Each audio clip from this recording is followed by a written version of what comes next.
All right, guys. So I'm not at home. Let me know if you can hear me. Let me know if the sound is good. We should be good. I've got two different computers setting this up, so we should be good. Right now, one of the biggest movers is APVO. That's one of the things we're watching the most. KTTA is absolutely ripping this morning. It just recently pulled back. Let me know if you can hear me, see me. Let me know if the sound is good. I know we're starting a little bit late, and so just bear with me, guys. All right, dope. All right. Let me go ahead and post. This is cool. So I've been using StreamYard for a while. I just realized you can use two different computers at once. And so it's going to be way easier than having to carry another monitor around. I'll just use my Mac.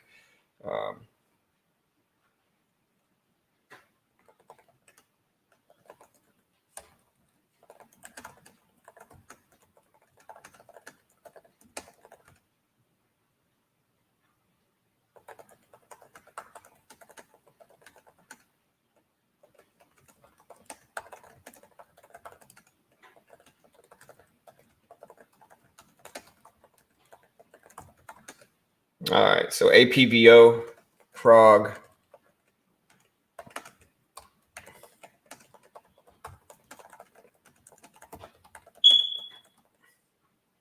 All right, guys, hold on one second.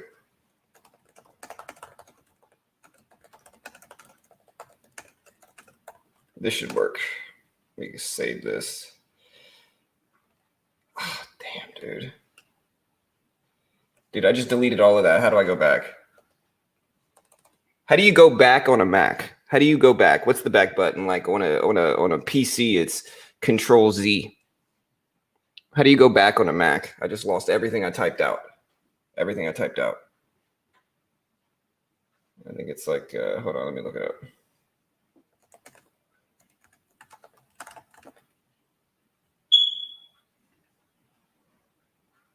Command Z. Okay, got it. Okay, it worked. Nice. All right, this works. All right, it's dark in here. Forgive me, guys. All right, we're doing it. Hold on one second. But as long as we're loud and clear, we should be good to go. I got to do one more thing, and then I can start looking at the biggest moving stocks.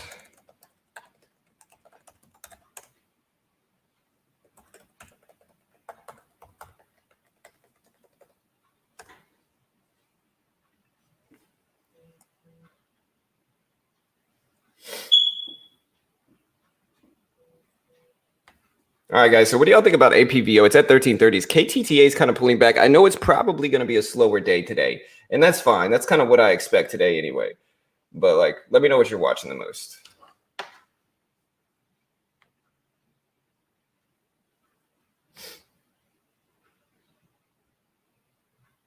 Luckily, we got everything kind of rolling well, you know.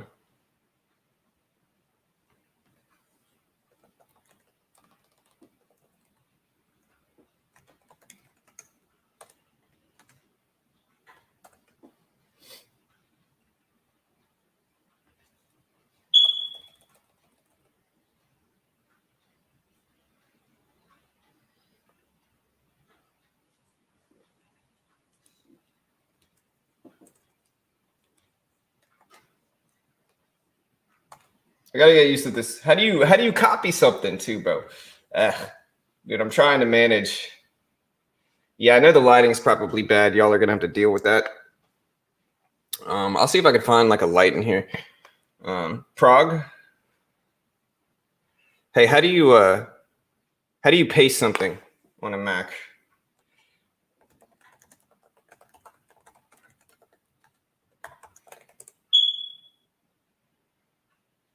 Command V. That's what I did. Ugh. All right. All right. Command C. And if you want to paste something, Command V. All right, there we go. I got it. Sheesh. All right, done. All right, guys. Let me know what y'all are watching today. Hey.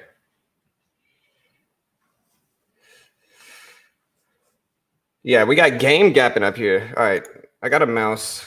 There's game. Game's at 450, so we're watching that. We got KTTA. It's at 660s. We got Prague at 380, so we'll see if it can rebound today. Had a push yesterday. It's kind of consolidating now. We got APVO, which is another big mover. This is one of the biggest movers over the last few days. I'll have to look up the catalyst here. Using Benzinga is what I'll have to do.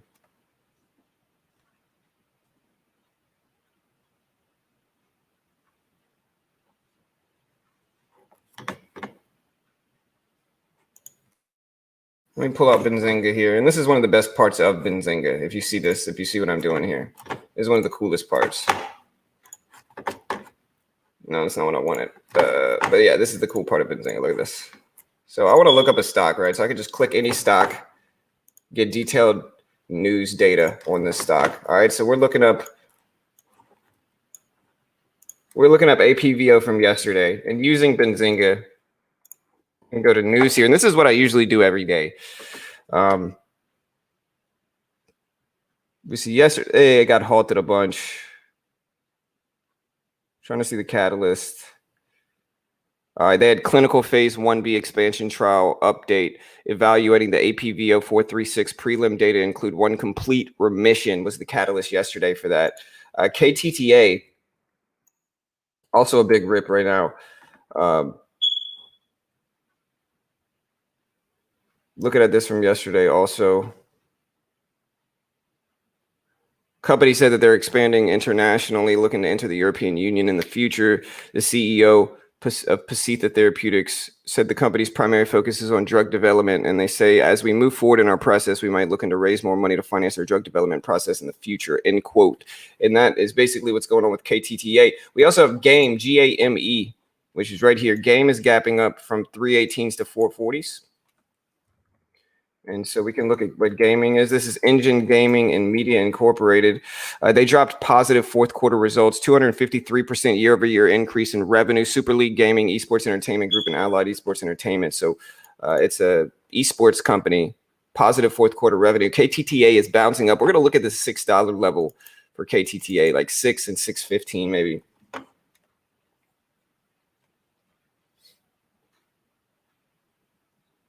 Is Mana at all-time highs? Bro, I bought some Mana yesterday, dude. Great. That's great. Let me see. I'm sure it's going to make me log into like a million platforms here.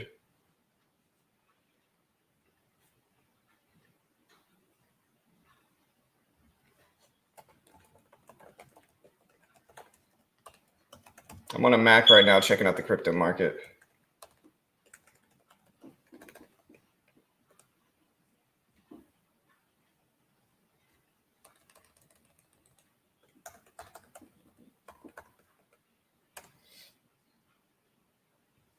What?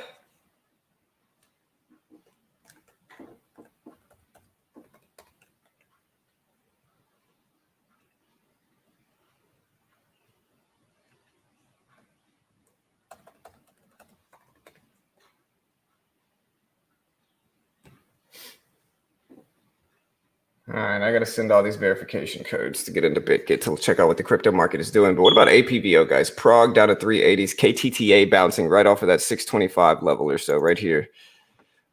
We got $6 here for KTTA, for game. We also have a few other ones here. Like if we look at APVO, we're watching that. We've got OCUP.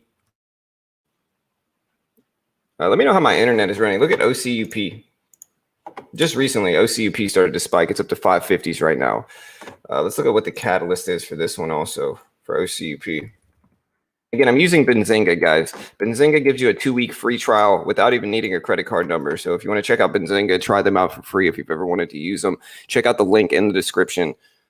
It's the Benzinga Pro link. All right, so HC Wainwright initiated coverage on OCUP. Enrollment underway in Occupier's second phase 3 Nixol trial and reversal of mydriasis. So yeah, they announced enrollment of their first patients in the second phase 3 pivotal trial, and that's the catalyst here. So also, one of their directors bought 2,000 shares at an average price of $350 for game. So it's an esports company. All right, let me see if I can get this rolling here. Hold on one second. I'm trying to take a look at BitGet.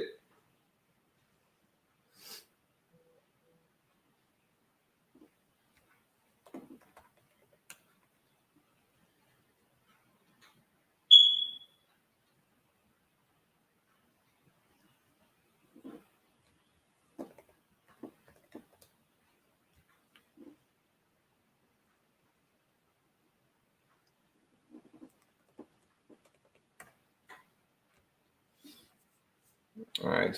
We are in to BitGet here. Let's take a look at everything. You said Mana is at all-time highs. Bitcoin slightly down. Yeah, Mana is looking great. Nice. I bought a little bit of this yesterday too. What's up, Mo? Yeah, bro. I bought a little bit of Mana yesterday too. It looks great. Looks great. Hey, you as well, Mojo. Yeah, sorry if I'm a little late today, guys. You think APVO will have a run up at the opening bell? That halt messed up everything yesterday. What's your favorite stock right now? I know we got a few other ones that I missed. Like we got like BIOL. We've got like IINN, GAIN, OCUP, KTTA, obviously, LGVN. LGVN's actually up a little bit in pre this morning, so maybe LGVN's can be one we watch too. Gotta drink some stevia cola. All right.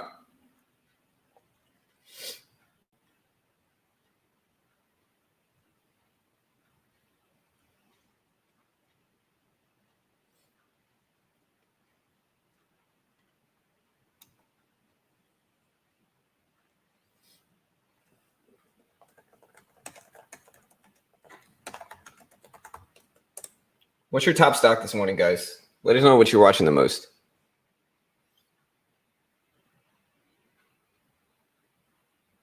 How's the music level? What's the music level like?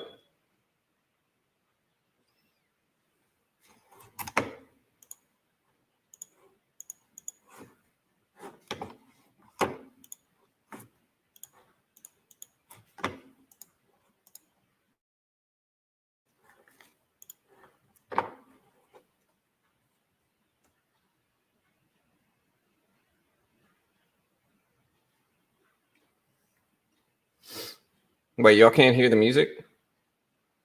Really?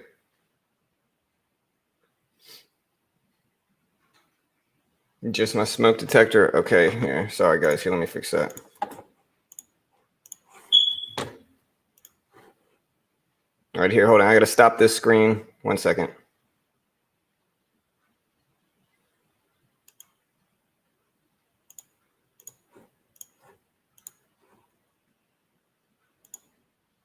Now, can y'all hear the music? Some kids dancing in should be good now. You should be able to hear the music now. Crazy how the melodies began to play. Yeah, I'm gonna start this over. You should be able to hear it now. Yeah, beepathon. Yeah, sorry guys. We good? Yes. All right, good. Had the beat to death. Hey, my bad, guys. All right, we got it fixed. Is it loud? What's the music level like? Let me know. It's really loud? Okay. We'll turn it down now.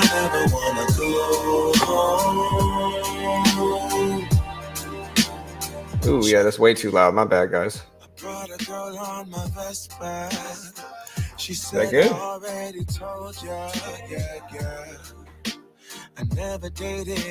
All right, so yeah, so music should be at a reasonable level at this point in time. Let me know if that works. Come on inside, where everybody knows your name, everybody. Time to catch a flight, but you can make me go. Are we better? Music good now? We should be good. Playing to and fro, back and forth, yeah.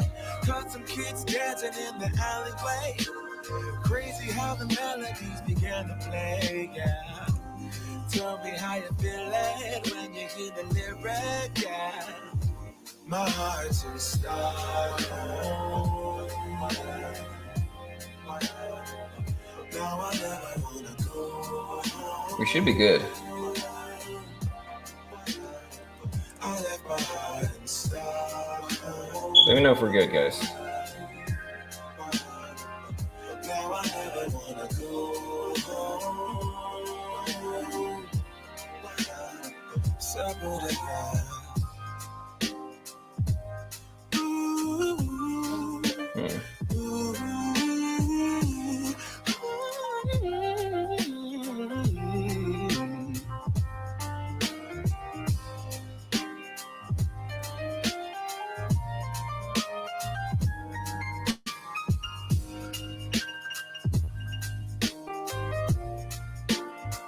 The market's open today, yeah. Okay, good. I was trying to make sure the market was open today. I know we might have a little bit less views today, and that's all good. Yeah, I gotta see if I can find that alarm and fix that. Sweet life, sweet life, sweet life. I never wanna go home. I'm living in Stockholm. I never wanna go home. AMC down. GameStop's got a lot of people talking about it too, but GameStop's pulling back a little bit. Look at KTTA. This is one of my favorite ones. It's holding support fairly nicely. Let me put the VWAP up here. There we go. That's much better. Got the VWAP. We got all that stuff. All right. Should be good. Yeah, hey, we're good, guys. Like I said, I might not have the best lighting here, but like, yeah, the market's closed. LGBN, the wife will kick them out. Honestly, the wife's nowhere around me. I'm in a different place. I'm in a different building than my wife right now, so we're all good. Sun will come up. Y'all have a little bit more light once the sun comes up. It's still 6:20 in the morning if you look at my time. So all right, so the market's closed Thursday. Okay, maybe 1 dB too much on the music. Got you here. I'll turn it down just a tad bit more. There we go.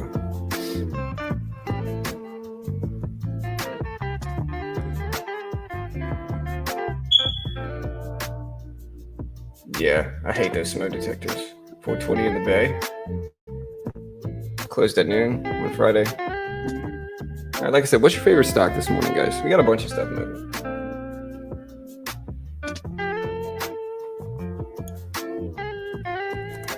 All right, so it looks like my exit on DraftKings was the right move.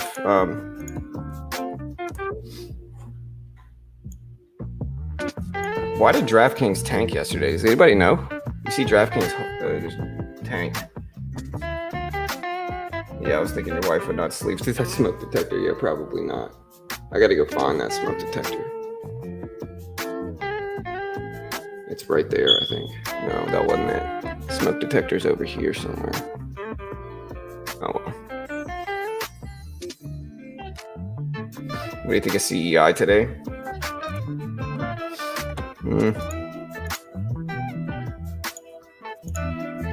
CEI, I'm watching 120. I think 120 is kind of the level for CEI. LGVN is looking a little bit better than I thought it was. KTTA on the move up, and then we still got APVO, which put in huge moves yesterday. It didn't hold all of its gains, but it's sitting right at $13 now, right around previous support. And so I'm kind of interested in APVO here.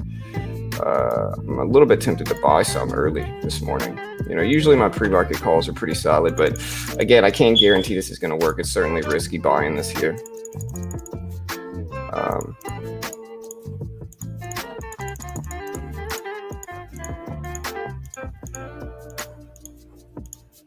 All right, that should make it good. I just need the TIF. That should be good to where I can trade.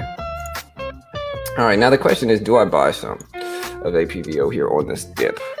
Do I buy this dip? The other question is, I could buy KTTA, but everything's kind of fading back down. We're watching Prague, we're watching CEI, we're watching KTTA, we're watching LGBN, we're watching CEI. So, you know, I don't know what we like. LGBN is putting in absolutely ridiculous, crazy moves, to be honest here. Absolutely ridiculous, crazy moves.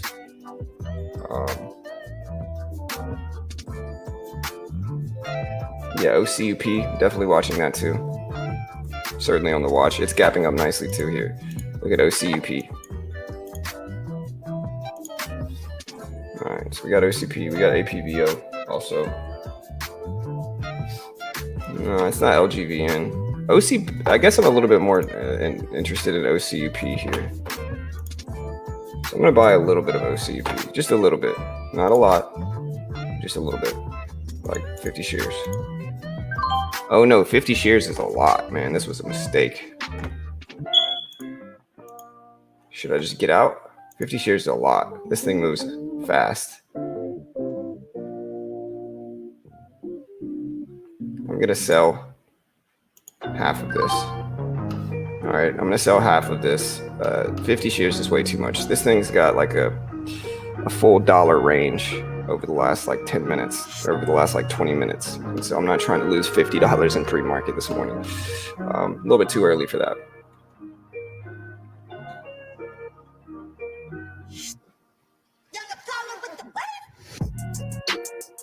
I hope Prague gets a little proggy today. Hey, we'll see. Yeah. LGV and hard to borrow fee at 411s. All right, maybe getting out was the wrong move here. You know, but hey, if we can make money, we'll make money. Let me try to ride this up. We could have held that 50 shares, been up twice what we're up now, but it's still small gains. Nice. You love to see it. You love to see it. Took half off. Made our money back on the L, and then a little bit more. We can hold these 10 shares. Maybe add some on dips. Man, that dip buy, bro. My dip buys have been on point lately, bro. Like in pre-market, they've just been working. I know I made $4. It's nothing. I get it. But like, it's not about how much I made here. It's about this trade in general and like why it's working. Again, same trade I talked about yesterday. This is a baby trade. I made $3. Everybody make fun of me for that. But the reality of it is, though, is that it's the same dip buying strategy I used yesterday. Like if y'all remember what I talked about yesterday, one of my favorite pre-market strategies, and really one of the most effective ones, is when you wait for a stock to kind of gap up some, but quiet down a little bit. You see it gapped up and then it quieted down some. And then later in pre-market, volume all of a sudden shows up at once. You can see the volume roll in here. Look at all this volume spike. Volume shows up at once. Simultaneous to that, we get a break over the VWAP and then a pullback. It's going to bounce off of that pullback to the VWAP a huge percentage of the time. Huge percentage of the time. Works ridiculously well. We'll get out here and then add back to it. But waiting for volume to show up, a crossover VWAP, and then a pullback to it late in pre-market. Really powerful strategy. Just works really well. LGVN's given me maybe another chance to buy the pullback dip as well, but it's not quite as good as OCUP.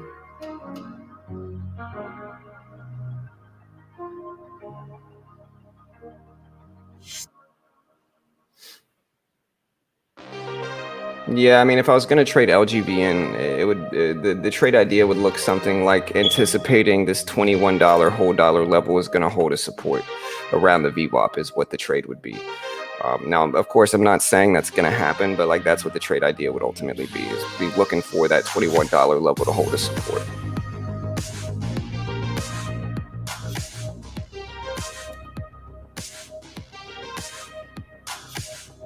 But you love to see it, you know.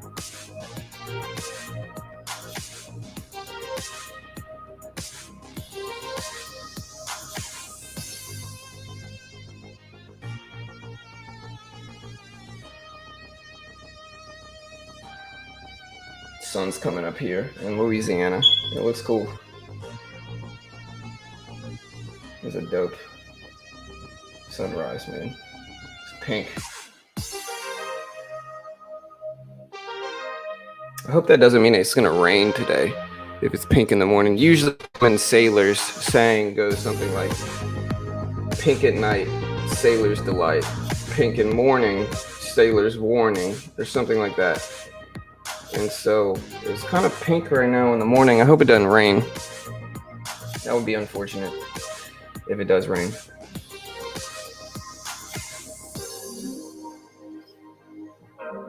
Smoke alarm's not even that loud, you know?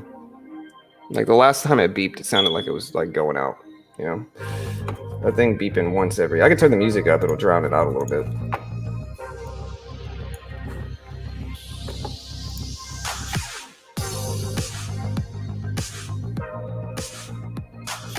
Yeah, maybe tea, but now's not the time. I'm not even at my normal setup. Maybe once I get home, when I'm at my normal computer, we could set me up a chart. But right now I'm trying to manage everything, and it's just difficult, you know.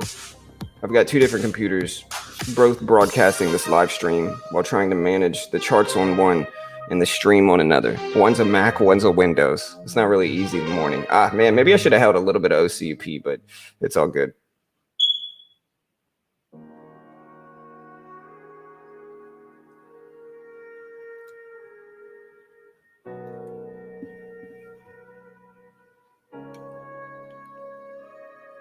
I mean, I could try to take the smoke detector down if you guys would prefer that.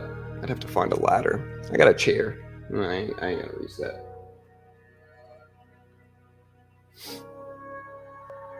All right, guys.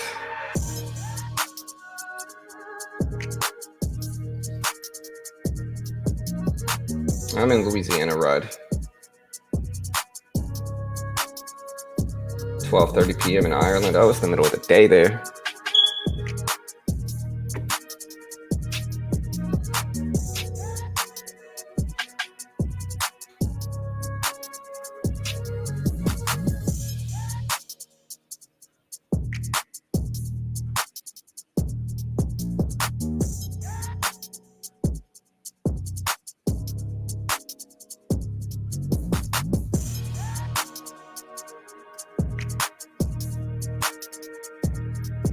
I run PC on my Mac effortlessly. You sound stuffed. Are you okay? Or getting through a cold? It's not really a cold. It's just acid reflux, man. The last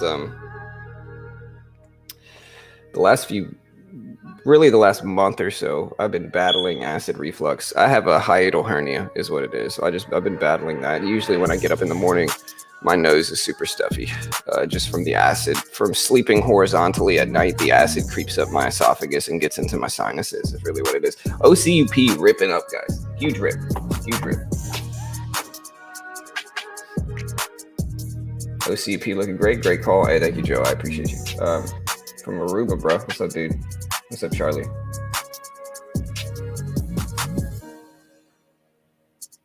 It needs a new battery. That's why it's beeping. Yeah, I know. But I don't know where a ladder is. I'm not in my house right now.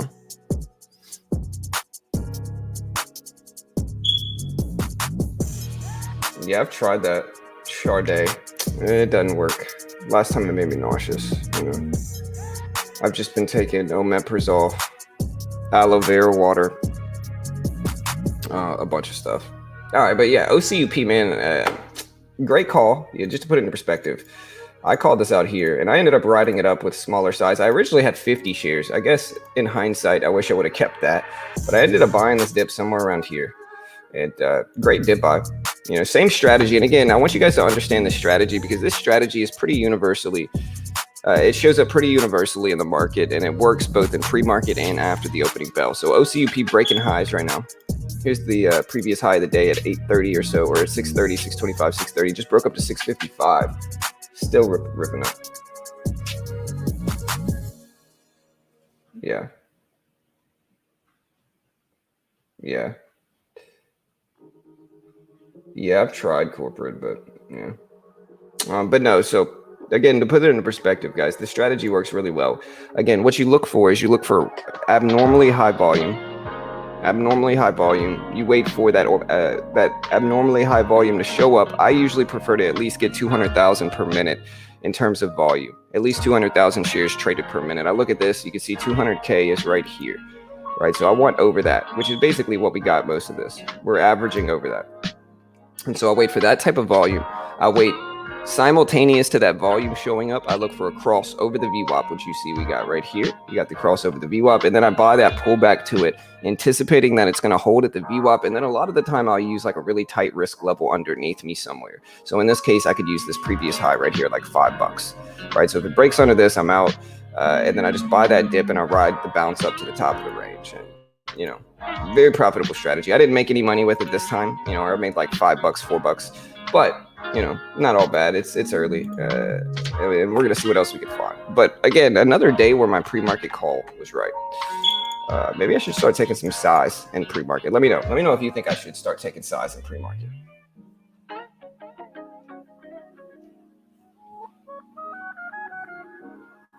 Let's see how the stream's going. The stream seems to be running smooth. Hey, y'all hit that like button, guys.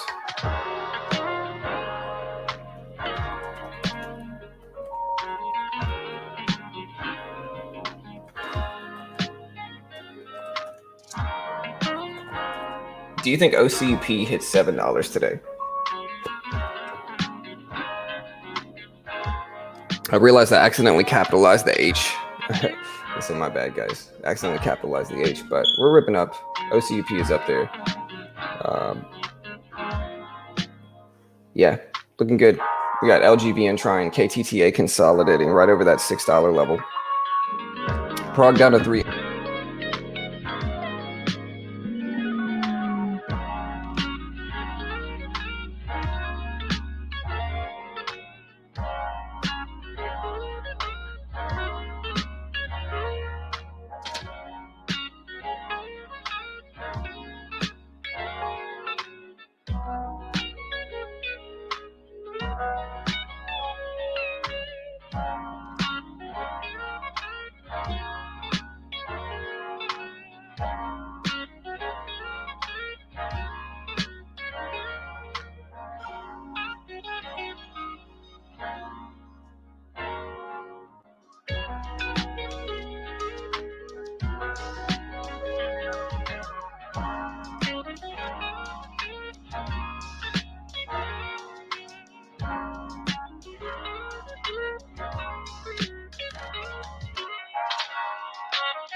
All right, we're back. My bad, guys. If you missed what just happened, my camera arm. I'm gonna add to this dip on 575. My camera arm completely fell down, spilled my stevia soda all over the floor, and I had to pick it up. So my apologies there. We are back. So my apologies there. We're back. Let me know if you can hear me. Let me know if the audio is back. It looks like I spilled stevia all over my mic. Let me know how the sound is. Does it sound good? We're good. We should be good. Let me see. Try one more time. Mic check 1 2 1 2. Let me check. Check. Test. We're good. All right, good. Whew. Yeah, Dr. Stevie is what I did. All right, cool. All right, we're back. Man, we're struggling. This is what I mean. I'm trying to manage a million different things. Look at KTTA dip. We're buying this OCUP dip. 590 is the risk. We're pretty close to break even. We've got 40 shares here. We'll take another 20 off if it starts to push up. There's the break even level. Riding this up. Let's see if we can get over 6. All right, good. Yeah, let's see if we can get over 6. I'll add back to 550s, to be honest, for OCUP. This is the only good looking stock in pre-market, so I'll take a little bit of swing here in pre-market and try to add to this on the dip.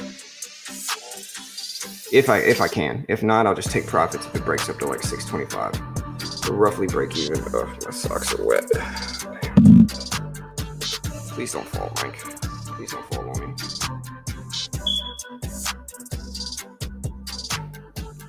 All right. Yeah, and look, LGVN dipping down, KTTA falling. What else is moving right now? BFRI. I see it showing up. BFRI. Yeah, look at BFRI right now. It's at 390s. BFRI. I'll have to look up the catalyst for this.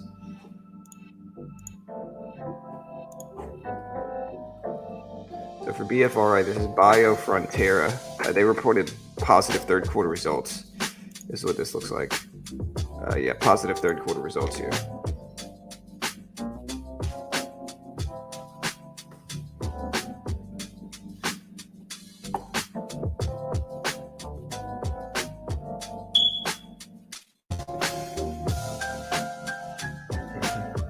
Stevia soda is called the smoke detector groups. We also got BFRI that we could buy here.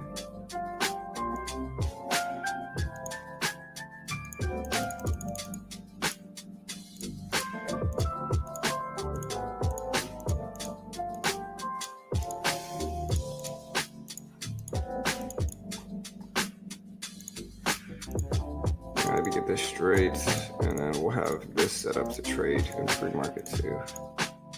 Ooh, big dip here for OCUP. Like I said, I'll add one more position of 10 shares.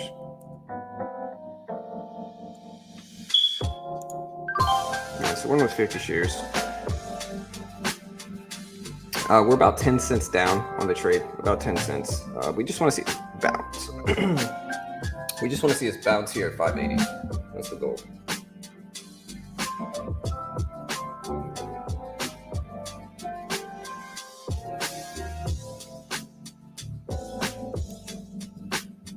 All right.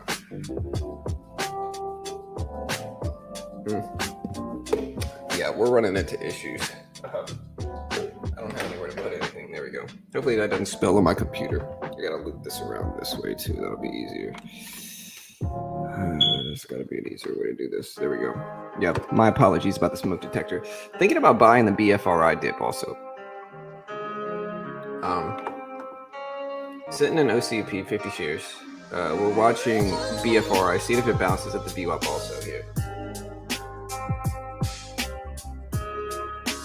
Any comments on the change that the Indian government announced for crypto yesterday? Do you think it'll have a massive impact? Certainly could. Certainly could. All right, so we're back up to my entry here. We're a little bit green on the trade. We're up to 590s. Entry is 587s, 588s. So we just want to see a move over 6 is all we want to see for OCUP. We're buying this dip to 550s. We just want to see a move over 6. And we'll see if we do get it or not. Yeah, I'm sure the market's going to be a little bit slower than normal today. I'm expecting that. And if I were you, I'd expect it to. You know, markets are generally slower. People are on holiday, like me. I mean, I'm not even in town right now. And so, you know, I think a large majority of people are going to be busy. But, you know, us degenerates, we could still come here and talk about the slow stock market today. And it's all good. You know, I wouldn't have it any other way. Glad to have you degenerates here with me.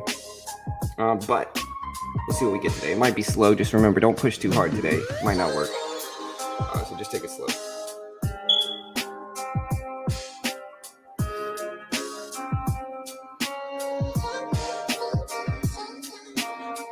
Hey, thank you for being here, Mon. I appreciate you, bro. All right, guys. So we're just kind of taking a little bit of a risky swing here for OCUP. Of course, guys, I can't guarantee anything's going to work for you. Always do your own assessment and trade responsibly. We are not investment professionals. We're not liable if you lose. Good luck in the markets. Let's keep growing the channel on this slow day. So hit the like, hit the subscribe button. We're right around break even for OCUP.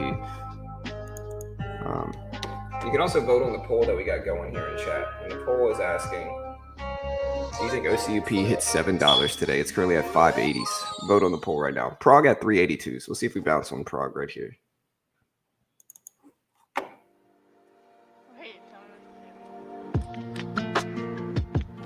Also, kind of tempted to buy a little bit of BFRI here, maybe like 25 shares or something. We'll buy a little bit. We'll buy 25 shares.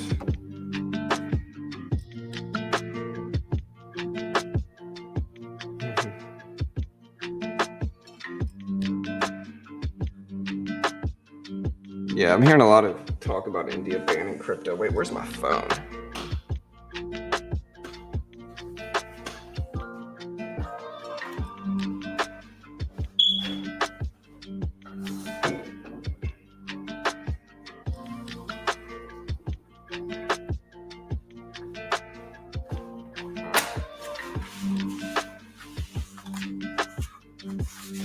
Sorry guys, hold on. I'm trying to make it so I don't mess up the floor in here. So I gotta wipe like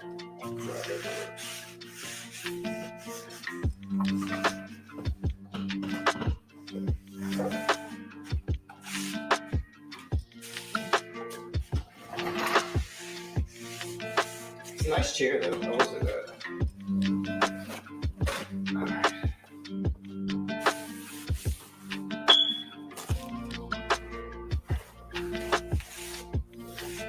All right, OCUP's back up. That's good. All right. Whew. All right, we are good. We are clean. How's OCUP doing? All right, we're right around break even. BFRI spiked up. Ooh, man, maybe that was my chance to make some money on BFRI. Don't fall, please, Mike Stan. Please don't fall. All right, OCUP roughly break even. Oh no. Oh no. Yeah, we're not holding that. We lost $6 on a BFRI. You don't love to see it. Somebody just slammed it down.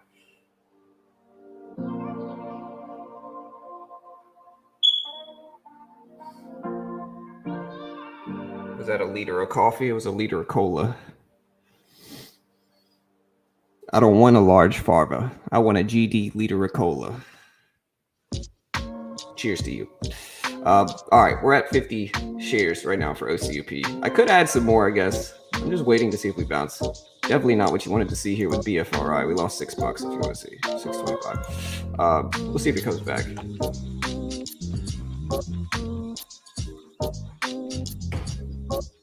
Oh, bro, I get every reference, dude.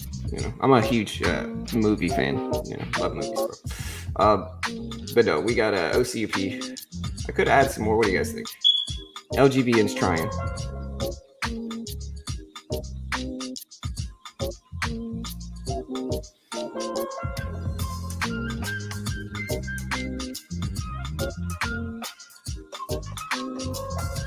Alright, man, maybe BFR. Listen, if BFR makes it back over the VWAP and then pulls back, I'm buying some more. I'll do it. I'll buy some more. I might add some more to OCP too. I guess my goal is to try to swing a little bit harder in pre-market. Look, we'll add 10 shares here. Try to get a little bit better fill. All right, we got 60. All right, so BFRI not holding the VWAP. Like I said, if it pops over the VWAP and holds, we'll add some more. What's up, Riley?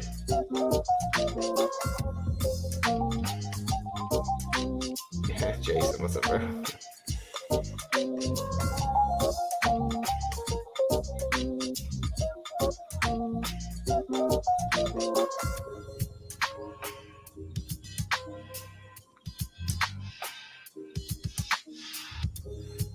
All right, we're back in the green here for OCUP.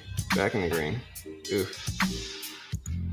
Come on, man. Get me out, dude. Don't not fill me here. All right, 1 fill. 2 fills. Oof. 3 fills. Nice. Hey.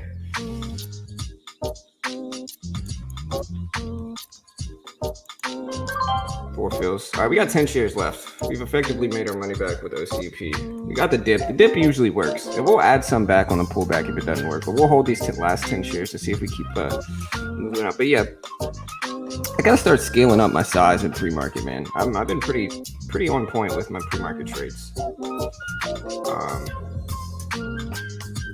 OCP still ripping up. Let's see if it hits 7. I know it's not much. I'm not making a ton of money from this or anything, but you'll have to see it.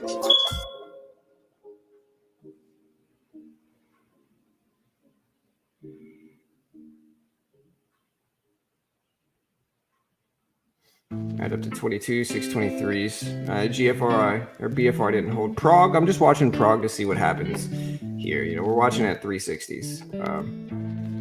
We'll get out of here. We're just going to get out, make $16 from OCUP, and we'll come back into it. If it pulls back to 6 reasonably, we'll add some more. I see a little bit of resistance coming in here, and so we'll look to see if we can maybe add back to 6. But we're going to wait and just take the W for now.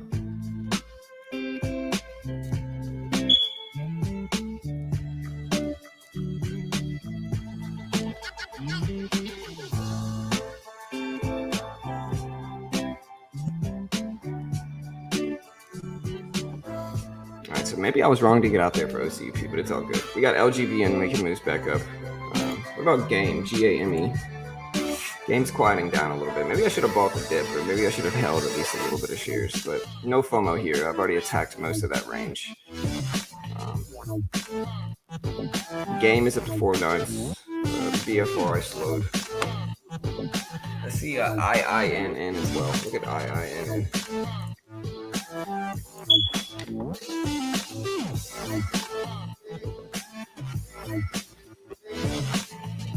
Yeah, for sure.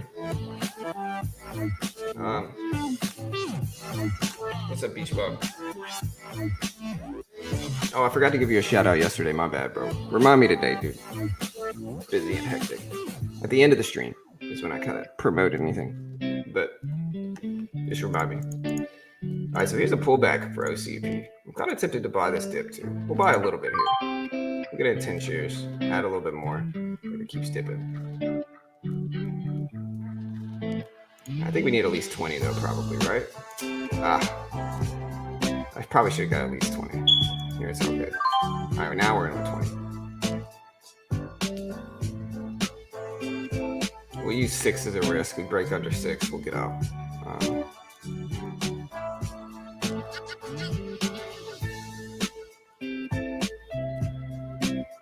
Anything else that I'm missing right now? I know LGVN, which looks alright. I mean, it's not great. It's not terrible. IINN. BRTX. Nah. FLGC Floor Growth Company. Interesting.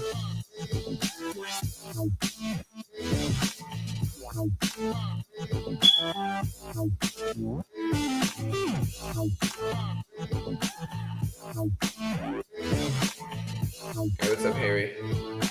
Yeah, normal. Yeah, it's a normal day. I took a little bit more off for OCP. Dip worked. We're up to 650s now, breaking highs.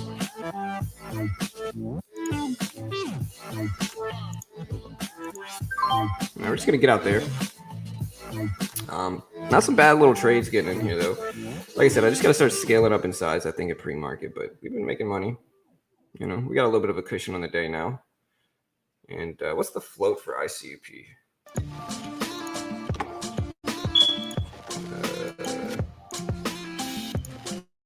Or OCUP, what's the float here? Floated is 15 million, so it's pretty small. Maybe we'll buy some more in the dip. I don't know. Of course, please don't copy any of these trades. Please don't copy. Hey, what's up, Lucas? Good morning, bro. Hope you're doing good. Hey. I'm just glad I'm able to run everything like this. This means I don't have to bring my computer the next time I go on any type of trip, because I don't need to bring my monitor. I can run StreamYard from one computer and then run the stream from the other computer, so I can manage it from one laptop and run it on the other. And so that way I don't need a bunch of monitors. I can just have two laptops that I can bring with me. It works.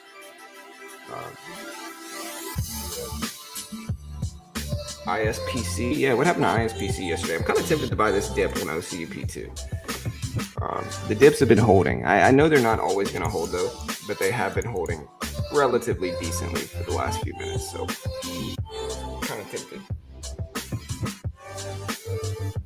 Yeah, I mean, I think what you got to do, Jason, is you just got to condition yourself. Again, I think cutting loss is the single best skill you can have in trading. And the way you get good at it is simple. You just start doing it. And it might sound obvious or self-evident, but really, you just got to condition yourself to do it. And the easiest way is to establish a reward target before you get into the trade. Here, I'm going to buy 10 shares here, very small. The easiest way is to establish a reward target before you get into the trade. And so before you enter that position, if you know exactly where you're going to take profit, it's going to be a lot easier, or to establish a risk level before you get into the trade. That's going to be the easiest way to capitalize. We're just going to take that little profit there on that little bounce. Maybe it goes up more.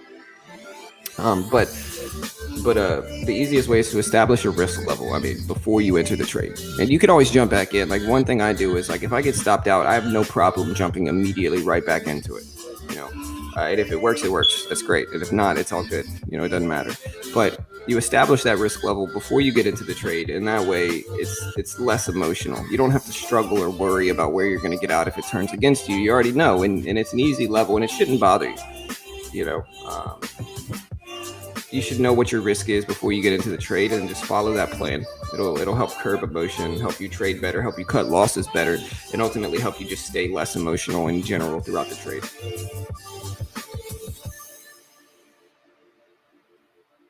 Yeah, it's not easy to cut off hope. Yeah, for sure. But that's why, like, my mentality is I'll jump right back into a position. Like, I'll jump right back into something if I lose. Like, if it stops me out and then I think it looks good, I'll jump right back into it. I have no issue with that. Just because you're cutting losses doesn't mean the trade has to be over. You know what I mean? Just because you're cutting losses doesn't mean you can't make money on it again. But I would prefer to cut losses, and that if it looks better, then I trade it again instead of not cutting losses and just hoping it looks better. You know what I mean? That way you can still take advantage of it if it goes up. But if it doesn't go up, you're not stuck. You know what I mean? Like, that's the mentality you need to have. And so, at least for me as a scalper, I don't mind jumping back into a position that I just got stopped out of, as long as it looks good. You know, if it doesn't look good, I'm not going to jump back in it. But if it looks better than it did when I got out of it, I'll jump right back in it. And having that mentality will help me be less emotional, because I know I can just jump right back in it if I need to.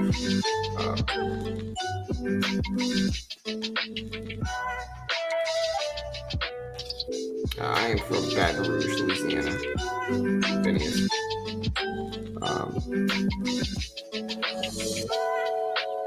Yeah, I am not in BR right now, but that's where I'm from.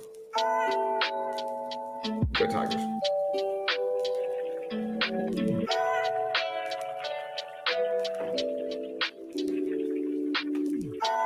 Is my camera crooked?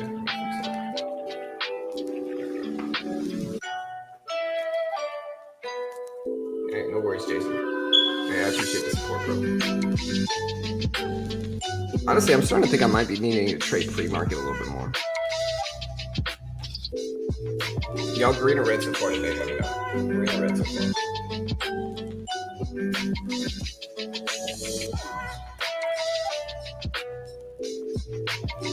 I'm green. Slightly green, but green nonetheless.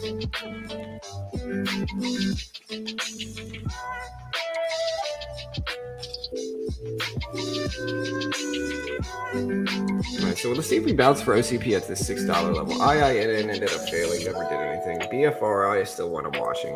And it's getting back over the view up here as well, so maybe we'll watch it again. Maybe.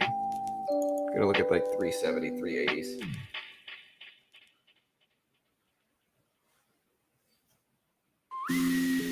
Scrum coming in. Look at pre-market red candles as green opportunities. Get out wherever you are below your stop loss and get back in lower. Yeah, for sure. All right, so there goes BFRI, guys. Look at BFRI. It's starting to pop.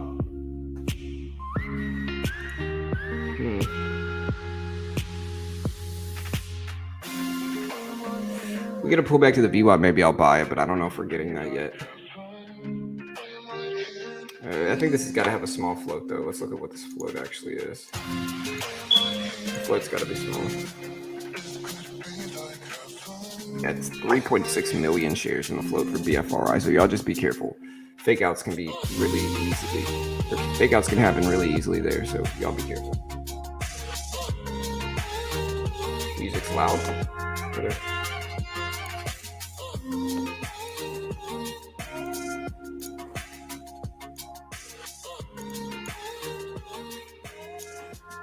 Better? Let me know if that's better. It should work. All right, here's the pullback.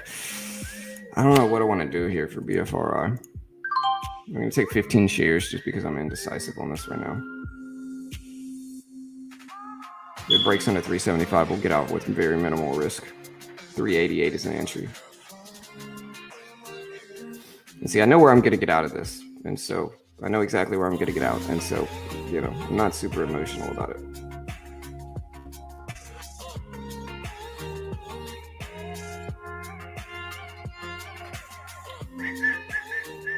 ISPC is a little bit slow. We also had game this morning, but it's fading back down to BIOL. Made a rip, LGV, and still trying. Prague at 380s. Let's see if it bounces at this 365 level. All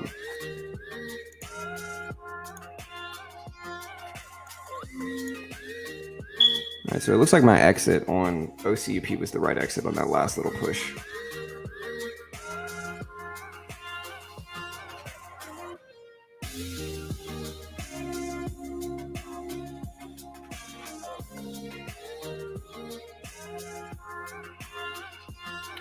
Are my results typical for most traders? No. Most traders lose. Large majority of them, in fact, do. Boils down to not being able to cut losses, not being able to control emotions. You know. All right, here's 4. And again, same type of VWAP pullback that we used previously. We're going to take this off here and just make a little, just cut a little bit on our W. Same type of trade, guys. And again, I want you guys to see this pattern. If you can memorize this pattern, it's the most profitable pre-market strategy I've ever used. Look at the volume show up. Same strategy. Look at the volume show up. Right here. Volume showed up almost to 200,000 shares. Not quite, but we get the push over VWAP, and then we get the pullback that we're buying into. Again, my goal is to buy into this dip right here, and I don't need a lot. Like, I'll take a little bit of range, even if I trade small. And I'm just riding the pop up and getting out. And then maybe I'll add back if it continues to hold over the VWAP area. But that's the trade. It's really easy. I know I didn't make anything. I made like $2 from it, but we're just scalping it. All right, OCUP trying to hold over 6. It's at 602s. Hey, what's up, Larry? I'm sorry, guys. I see a lot of questions today. I don't really have the infrastructure here to be able to look up a lot of these stuff. Like, I can't really look up the crypto news. I can try to. Hold on, let me see. I see Mana doing very well.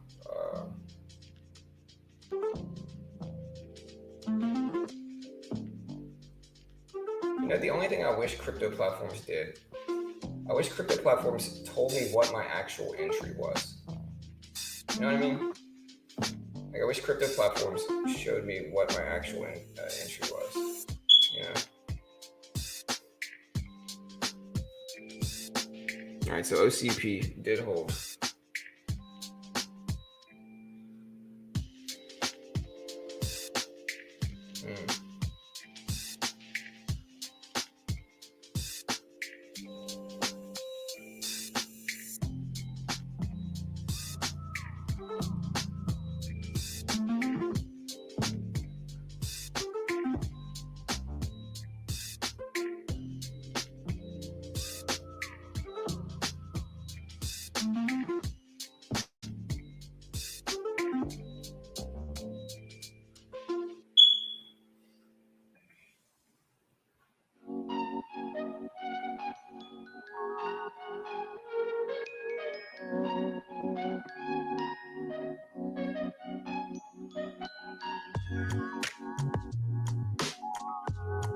Okay, dope. So yeah, I made some money on Mana. We're up, we're up like 30%, 20% what I bought into it yesterday with. All right, so we're getting really interested in maybe buying another dip here in OCP. Maybe we're gonna buy this little pullback here. 10 shares. Started off small.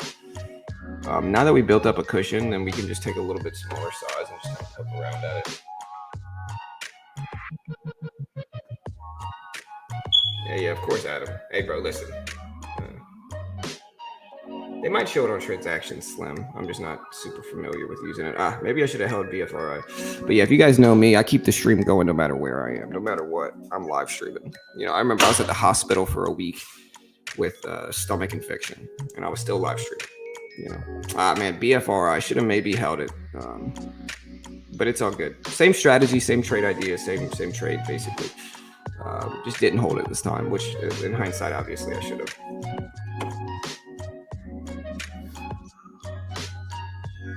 Hey, happy Thanksgiving to you all as well. Yeah, everybody hit that like if you haven't already. Ooh, look at BFRI flying this morning. Flying, making moves. It's at 420s.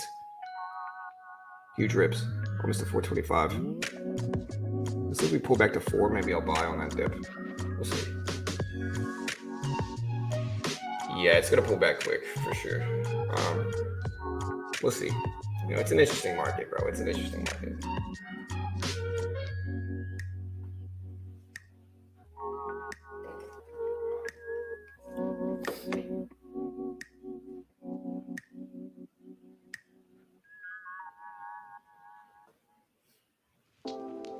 AHI?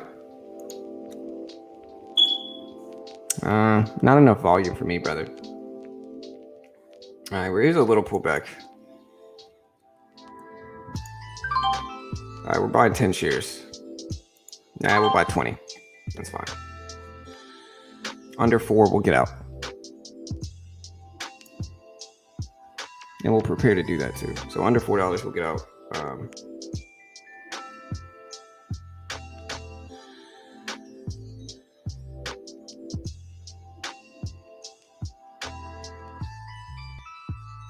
Under 6, we'll get out for OCUP.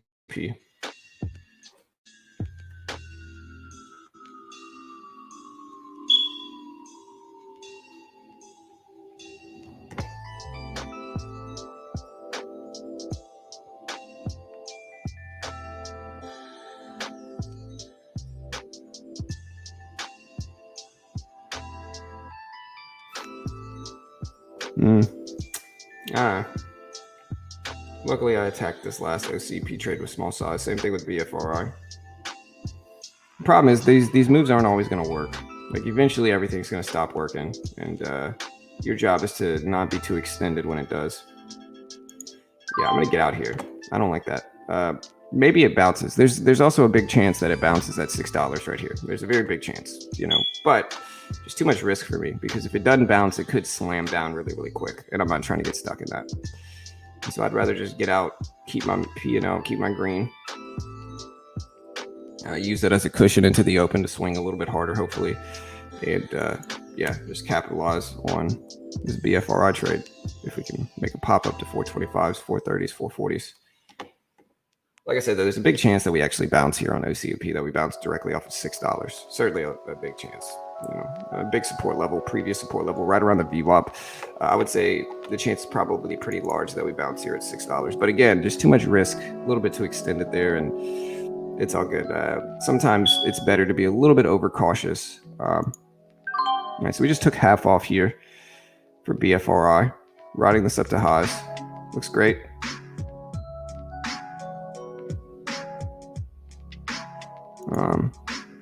We're just going to get out there and keep our money. So we made the money on BFRI. Not too bad. Up a little bit under $20 on the day, right around $20, 1890s or 70s or something like that. So BFRI still rip it up. Maybe we'll add back to it if it sets up better, but BFRI still rip it up. We have AIH.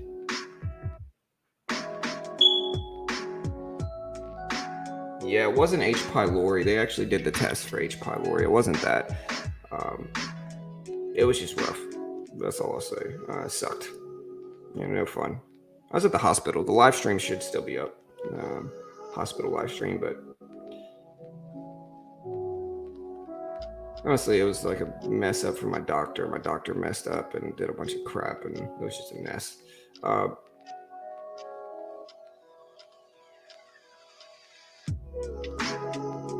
SOPA? Yeah, I saw SOPA start to rip earlier this morning, but it's kind of quieted down a little bit. And so it's just too slow right now for me.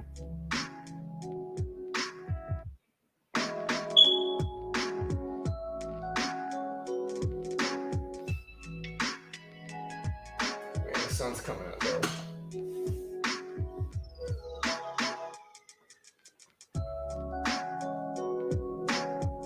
That's dope. All right, so here's the pullback on BFRI. The question is, do I want to buy the pullback to 425s right here?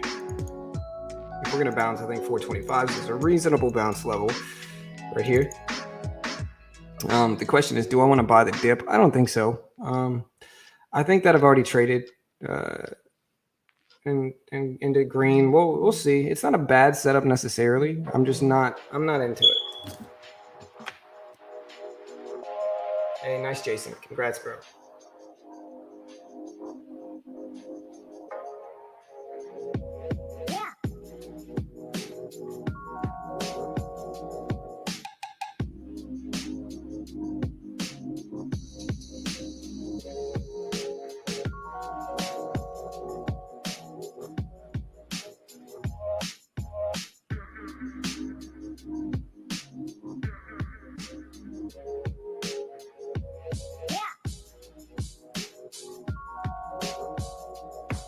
Maybe I should have bought the dip at that 425 level we talked about, 430. Glad I got out of OCUP, and you can see here, like, I thought we might have a chance to bounce at 6, but ultimately I'm glad I got out of it when I did. I think that was the right move. This is the end of slide 1 of this record.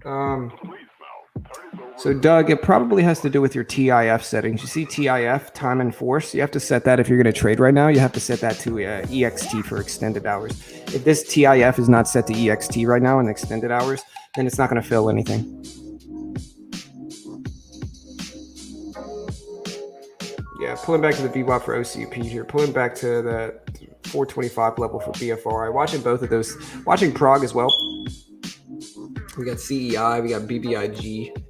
All kind of fading down a little bit. PTN. Got some volume just now. So look at PTN here. PTN showing up a little bit. I'm not sure why. You can look up the reason here.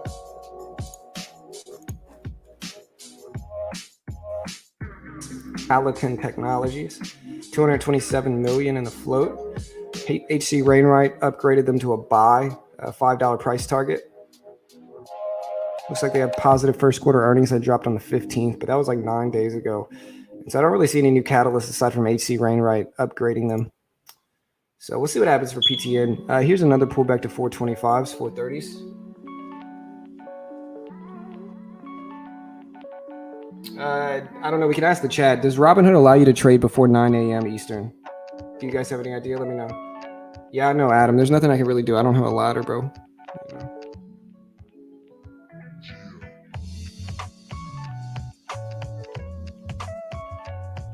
All right, we got PTN. It's at 50 cents.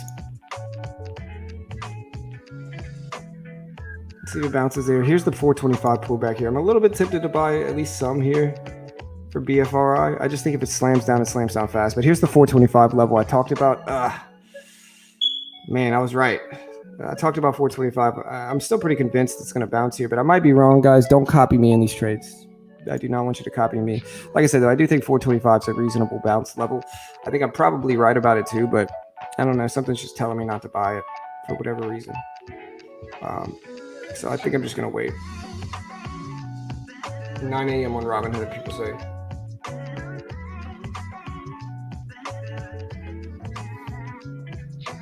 All right, so here's OCP dipping down a little bit. PTN trying. Still kind of tempted to buy this BFRI dip. 425 level. I don't know. I think I'm just going to wait. Everything looks good. I mean, it's pulling back to previous support or previous resistance. It's a $0.25 level of 425. It's a micro pullback from the previous highs. And so all things considered, usually we're going to get a fill of this range here. We kind of already did, though. Like you see this range here from 425 all the way up to 470. I guess that's the one thing stopping me from entering this, just because we already kind of filled the range and then quickly rejected back down again.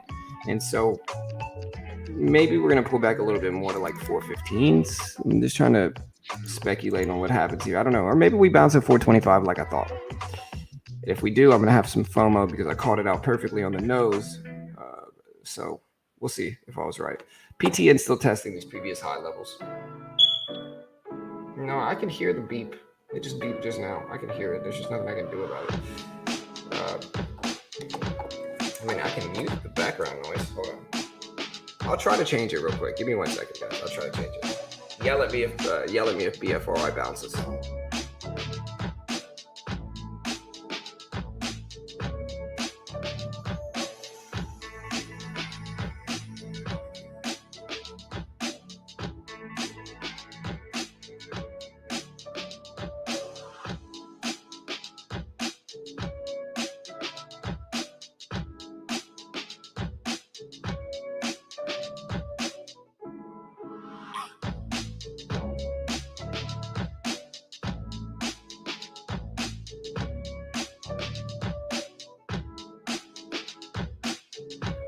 Yeah, there's nothing I can really do. I can't. Man, look at that 425 bounce. Did I not call this right on the nose for BFRI?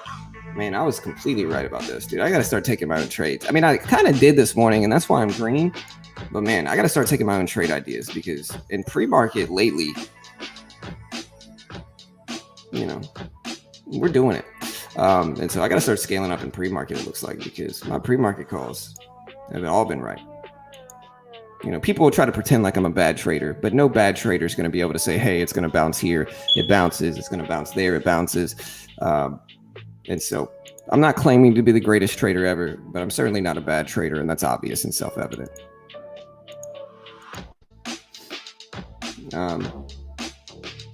Yeah. Should have took that 25-cent bounce.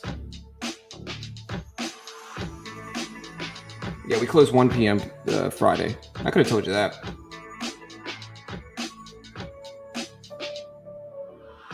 Paper trade? Bad traders have dead batteries. I know. I'll try to fix it, guys. Just give me a second. I'll try to fix it. If it's bothering you guys that much, I'll try to fix it. So, Ken, stick around. I'll try to fix it. Just give me a second. Y'all bear with me. Okay? Hey, I'll take that 10%, Jason. You know. Yeah. Honestly, it's not even my house, but I just got to unplug the battery. All right, so here, I'll be right back, guys. I'm going to go change this battery. I'll be right. Don't y'all leave. I'll go change this battery. Thank you, Sam. Thank you, brother. I'll be right back, guys. I'm going to go change this battery. Give me 1 second. 1 second. I'll go change this battery.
to be honest, I can't find where this battery's freaking coming from. It's not that one. That one doesn't even have a battery on it.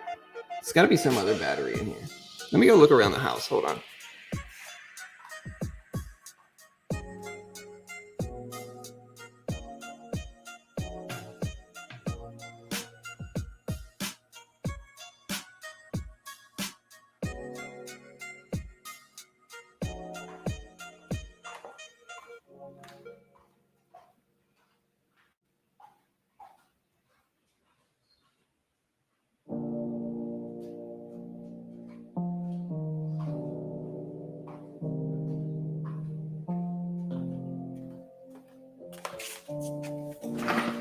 Yeah.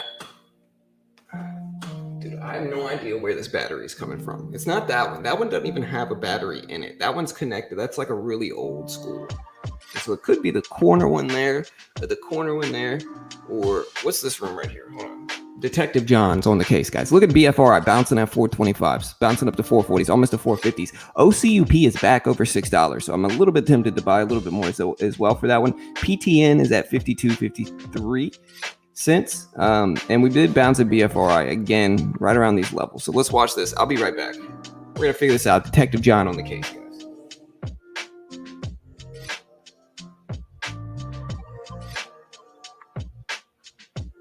Nah. Okay, I gotta go find it. Dude, that sounded close, bro. I feel like I'm hallucinating over here, dude. I'll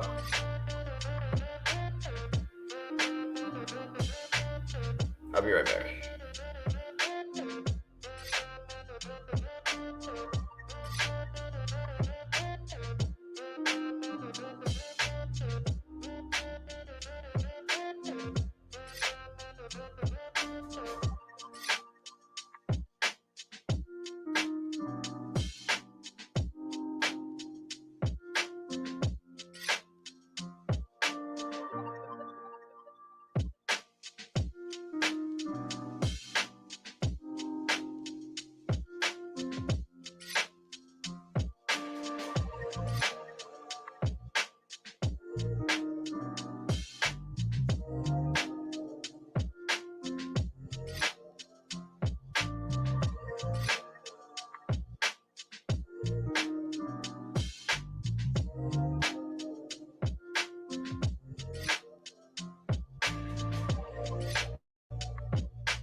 And we did bounce. Look at that 425 bounce again. That's why people got to have a firm grasp of technical analysis.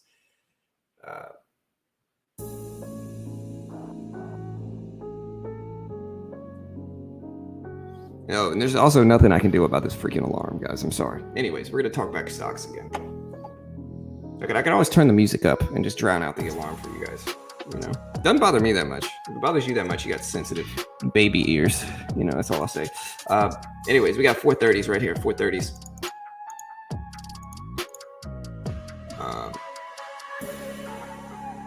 Let's see if we bounce there. We're holding this range. Eventually, we're not going to bounce though. Eventually, we're going to break down underneath that. Yeah, Prague. Yeah, I don't have that much time to stand underneath. There's only one, to be honest, and I don't know what to do. I need a screwdriver, if I'm being honest, to unplug that thing. It doesn't have a conventional battery. It's like an old school one that's connected to something that goes up into the roof. And so there's nothing I can do, I don't think. All right, so I'm kind of tempted to buy some OCUP here as well. What do you guys think? Do you think I should buy OCUP again? Let me know. We're at 609s. We're back over 6. We held the view up at 580s.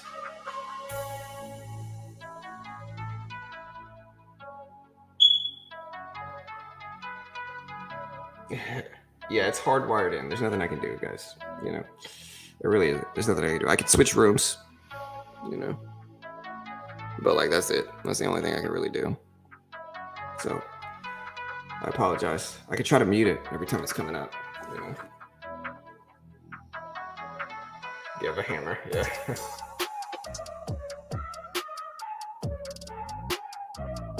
Yeah, it's hardwired in. There's nothing I can do. I need a screwdriver. I need a Phillips, and then, you know, I don't know where a Phillips screwdriver is. All right, so we'll pull it back to 425, so we'll see if it actually holds now. I'm down with OCUP, yeah, you know me.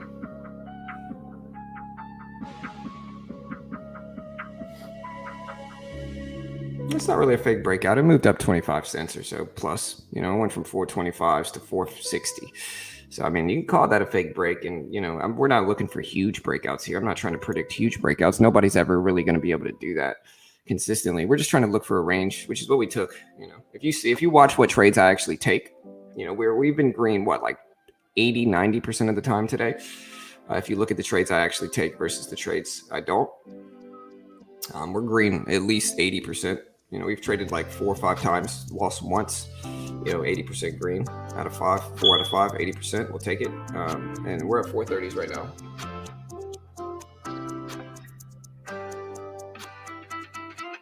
Yeah, I know how to do it, David. I'm not at my house. I don't have a screwdriver. And to be honest, I'm not going to spend 15, 20 minutes changing the battery out. This thing is from like the 1970s. So, like I said, That's all I can say. That's all I can really say about it. We have BFRI still holding 425. Look at how many times this thing's bounced off of that 425 support. Hey, nice, James. Hey, thank you, brother.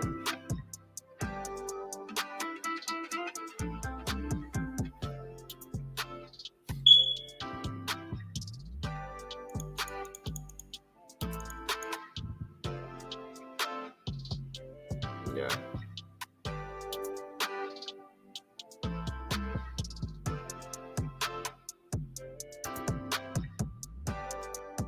Grizzly, I've never actually seen you before, bro. So to be honest, it seems like somebody's just being negative, trying to start drama. So you'll get banned with the quickness in here. And if that's fine, that's fine. It's all good to you. Cheers to you. But yeah, don't show up on the stream with me never seeing you before and try to act like you have any type of sway over me whatsoever, bro. I do what I want. You'll get banned with the quickness too. Cheers to everybody here.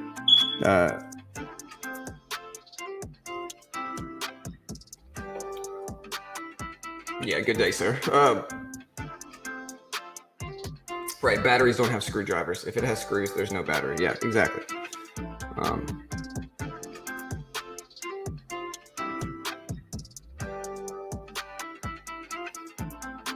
So it already has, Patrick.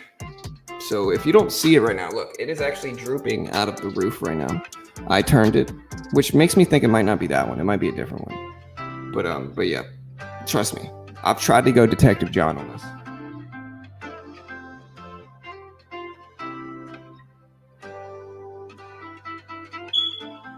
All right, so BFRI finally broke under 425 after bouncing off of it like 4 or 5 times. OCUP on the move. We're at 620s, 625s.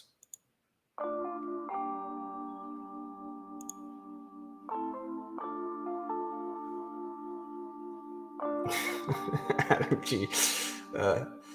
I'm usually not against changing the battery, but this isn't a battery. To be honest, I'm confused. It's a mess. You know.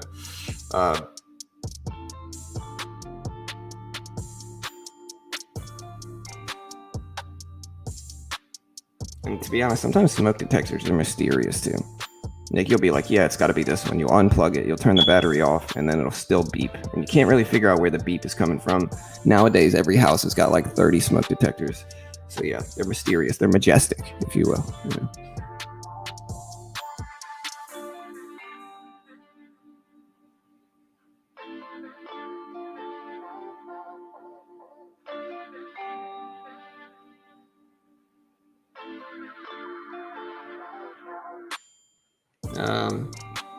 Okay, if it's the mic picking up the mouse pitch, give me 1 second. I can actually fix that. Hold on.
All right, we're back.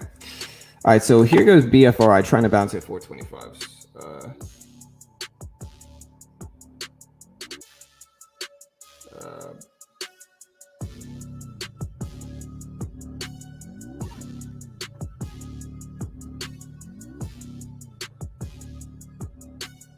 Yeah, if you guys see this one's a really old one. Like, if you want to see where the source of the problem is coming from, guys.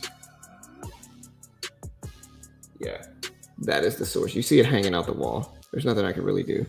I mean, I could always just switch the stream to somewhere else. I could go outside. You want me to go outside? I guess I could go outside. I just have to find a place to plug in my mic, but would you guys prefer me to go outside?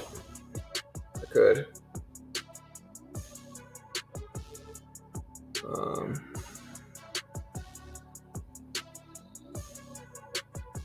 Yeah, I could go outside.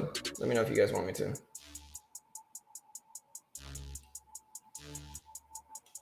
Yeah, I'll do smoke signals. Yeah, that'll work. I'll do smoke signals. Hey.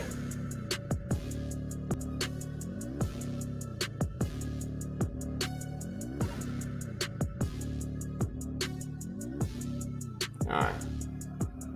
Yeah, there might be birds outside though, and people might cry about that. So I mean, hey, what do we know? What are we gonna do? All right, so look at that 425 bounce, man. And of course, it's not gonna bounce off of there every time, but if you look at this 425 level, we're pretty spot on with that.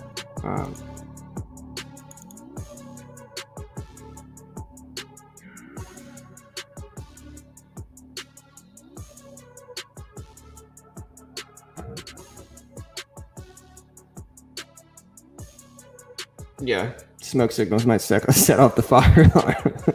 Yeah, everyone's gonna get mad at me for that too. Hey, right? Hey, tomorrow, people can get on to me about changing my oil and changing my windshield wiper fluid, and y'all can criticize me for that.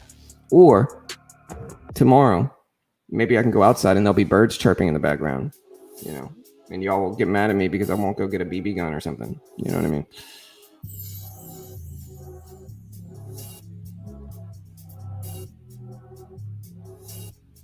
Yeah, that's exactly what it is, Daddy. Yeah, thank you, FA. I appreciate it. Yeah, the beat goes with the music, guys. We set it up intentionally that way. Getting ready to sell my mixtape. All right, guys. BFRI still consolidating around this 425 level. In hindsight, I wish I would have bought the dip and rode the bounce, but hey. OCUP consolidating. Prague getting ready to test that 370 low here. Oh yeah, tomorrow the market's not open. My bad.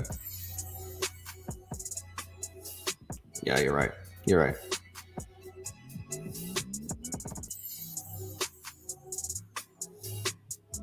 I don't want to say anything, but the beeping has kind of gone away anyway. Hopefully the thing's just dying. As I say that, it's going to beep right now. Yep, there it goes. That's all good.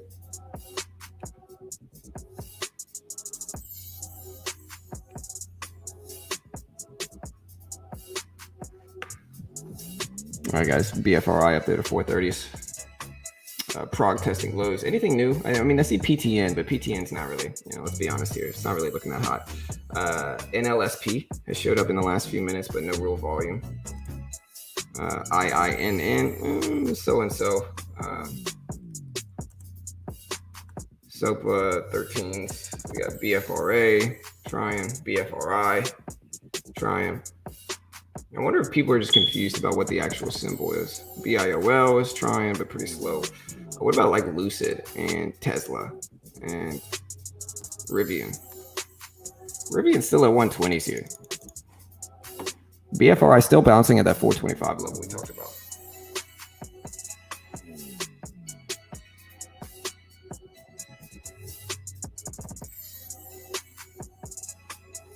Yeah, it's the heartbeat of the market.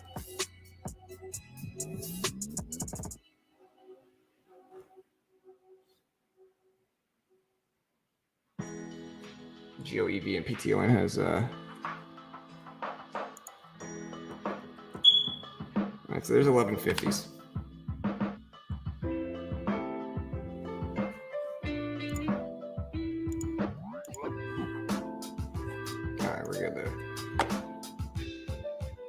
BFRI. OCUP dipping down. Do you like this dip in OCUP? What do you think it bounces? Maybe like 550 is the next bounce level. Still looking at 425s here. Hey, thank you, Spac. I appreciate it, brother.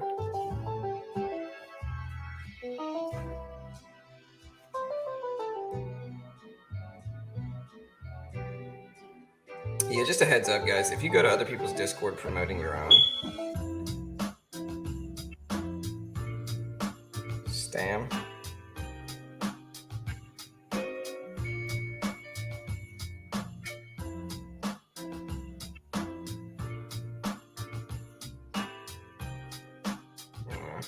We'll have to mess with that later.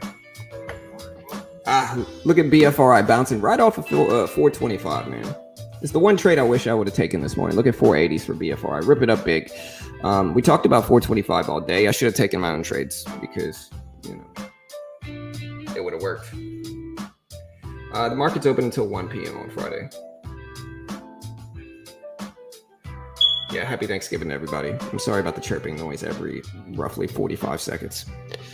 You know, but I mean, like I said, it's roughly every 45 seconds. Who cares that much? A little lighthearted chirp every now and then.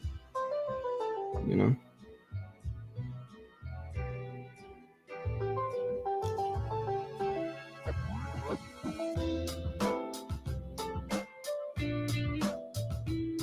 Holiday after Thanksgiving, New York's stock exchange early close 1 p.m. Yeah, 1 p.m. Jobs report, Schwab report. We trust the jobs report as being relevant. BFRI, yeah, BFRI ripped, bounced right off of that 425 level we talked about. Wish I would have taken the trade, but you know, it is what it is.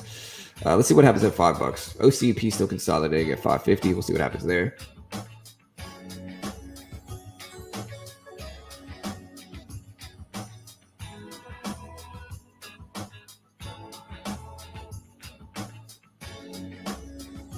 Yeah, what's up, Juan?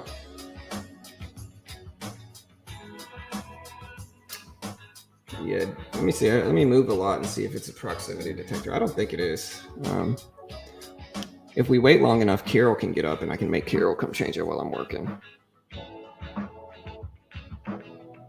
You know, or Carol can come occupy the stream and I can change it, which is probably really how I'd go. You know what? I think it might be that corner one over there. This one's plugged in. I see it blinking though. This one's blinking red. But like, the only thing I could really do is disconnect it. If I disconnect it with a Phillips, I could probably get it to stop beeping. I'm gonna call Carol. I'm gonna give her about 20 minutes and then I'm gonna call her. And then see if she can bring me a Phillips screwdriver and I'll try to do it for you guys since y'all are so upset about it.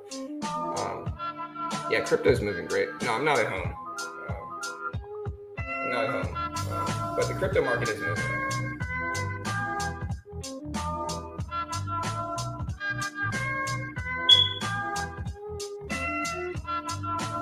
So yeah, the crypto market's moving. Here's $5 test for BFRI. BFRI is testing fives.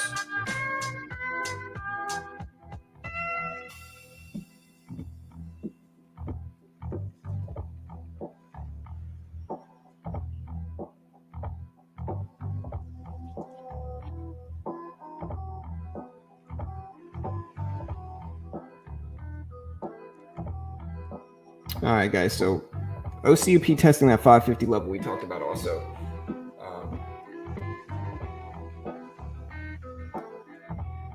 Yeah, I don't know why it's beeping.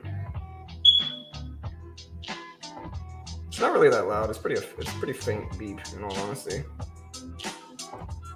Like I said, my apologies, guys. This is bothering me.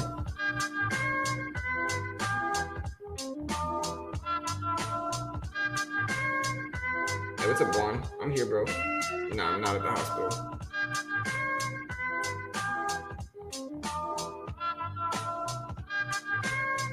Okay, Jason, gotcha. Well, it's a disconnected part of the house. It's not the same house. This is like an office.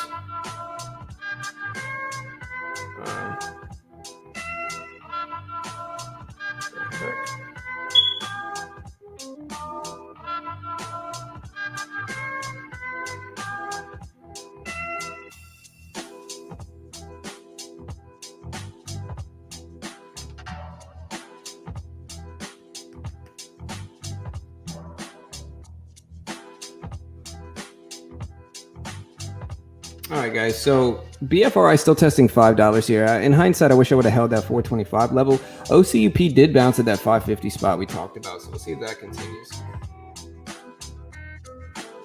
Yeah, that's probably right. Yeah, pony. That's all you really talk about all morning, bro. Is the smoke detector, dude. You know. Like I said, if you don't like it, you can leave. No offense to you. I mean, like I said, I hope you'll come back, of course. But like, if not, it's not the end of the world, and no reason to just complain about it. Like I said, if it bothers you that much, guys, seriously, leave. No offense. Not mad or anything like that. It's just there's nothing I can do about it. Like I said, love you all. Hope you understand. BFRI breaking over $5 now. It's at 517.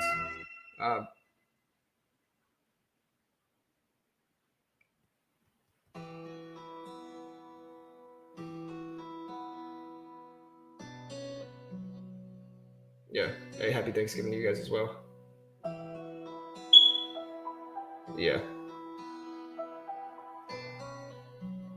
Like I said, if you give me 20 minutes, I'll wait for Carol to get up.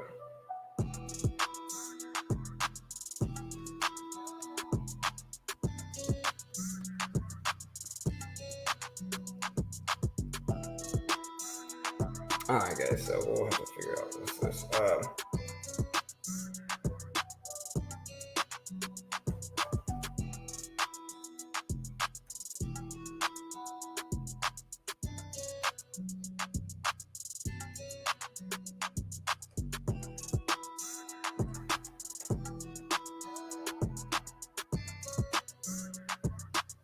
All right, guys. So BFRI still moving here. Still moving.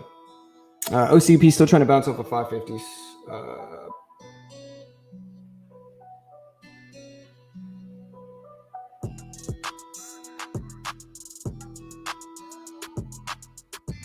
Yeah, it's the slow day. The beep is the most exciting thing going on. Hey, you know. Yeah. Hey. Thank you, Chaotic. I appreciate you, bro. How do I know before my stock goes up? I've been losing. All my stocks are red. I lost 87%. It's been really hard to get it back. So, Princess, what are you doing in the market? Are you buying and holding? What kind of stocks are you trading? Are you buying penny stocks? If you're buying penny stocks and then holding for days, usually you're going to lose. A large majority of penny stocks fail.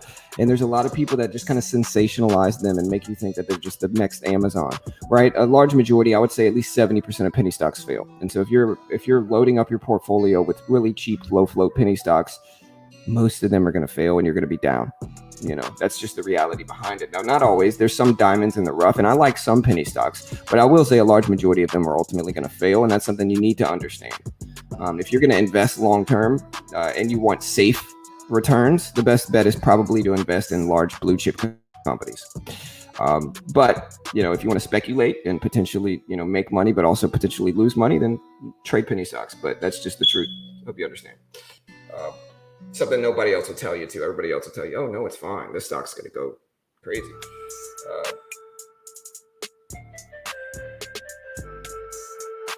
Yeah. Hey.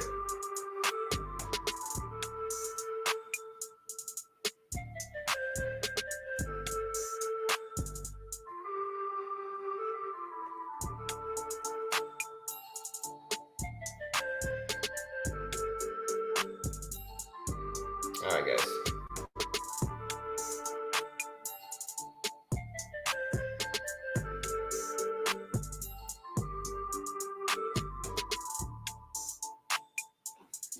All right, BFRI at 520, still making moves. We got OCUP at 526s. 526s for OCUP. The gaming cryptos are going crazy, to be honest. No, I'm not in my house.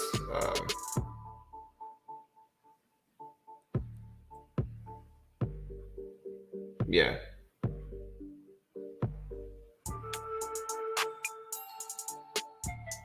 And like I said, there's some penny stocks that are okay.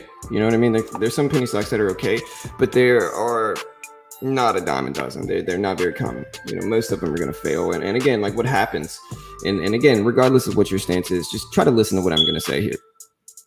What ultimately happens is that you get YouTubers that front load onto these penny stocks, right? These penny stocks are low float, so like easily manipulatable. Not that many shares out there. So any big orders and any big influx of buys or sells will influence that price, right? And so what happens is you'll have YouTubers, you'll have gurus that front load. So they'll buy a bunch of shares. And then after that, they'll announce to their following, hey guys, I just bought a bunch of shares of such and such penny stock. And just them saying that to their thousands of followers will influence the stock in a positive way and make the stock go up. And then as the stock is rising with strength, they'll unload all of their shares so that they don't get stuck in the crash. And they'll leave everybody that copied them in those trades just crashing down in their portfolio. And then they'll say, oh, well, hey, I made money with it. And of course they did, because they're front loading onto it. But that's what happens. And a lot of new traders that just kind of want that, maybe are looking for financial freedom or whatever it is. A lot of new traders will just eat it up. They'll say, oh, this penny stock's going to go crazy. And anytime anybody says it's not, they'll get mad at you. They'll attack you. That's the reality of some of these games. Now, there's some penny stocks that are actually good companies that are going to do well and that will give you good percentage returns, but it's certainly not the majority of them. A large majority of them will fail, 100%. And if you look at the statistics behind them, it's certainly true. And you also get some people that are just bag holding on big losing trades. So they'll lose a bunch of money and they'll refuse to sell. And so they'll just hold and hold and hold into these terrible penny stocks, and they'll never end green, but they'll tell everybody they're just the strongest companies ever when really they're down huge in their portfolios from these stocks, right? And so it's a thing that, like, you can trade penny stocks. A lot of the time, momentum is the way you want to trade them on a short-term basis. You don't want to hold them long-term. You usually don't want to hold them for weeks. Even holding them for days is risky. Now, there's a few penny stocks that are good that I like, but I'm not going to go into that. But just understand, very risky game that a large majority of traders lose money in. And so you got to understand it for what it is. And again, if you just watch YouTube videos, you're going to have people say, oh, this stock is going to 1,000 times. This stock is going to go up 1,000%. Or whatever it is. They'll do the same thing with cryptocurrencies as well. But your job is to understand the bias that those people have and not listen to them. Not listen to them. That's why, I always tell people here, I'm not giving out stock picks. I'm not telling people where these stocks are going to go. I would much prefer to just not pump up stocks, and it happens a lot.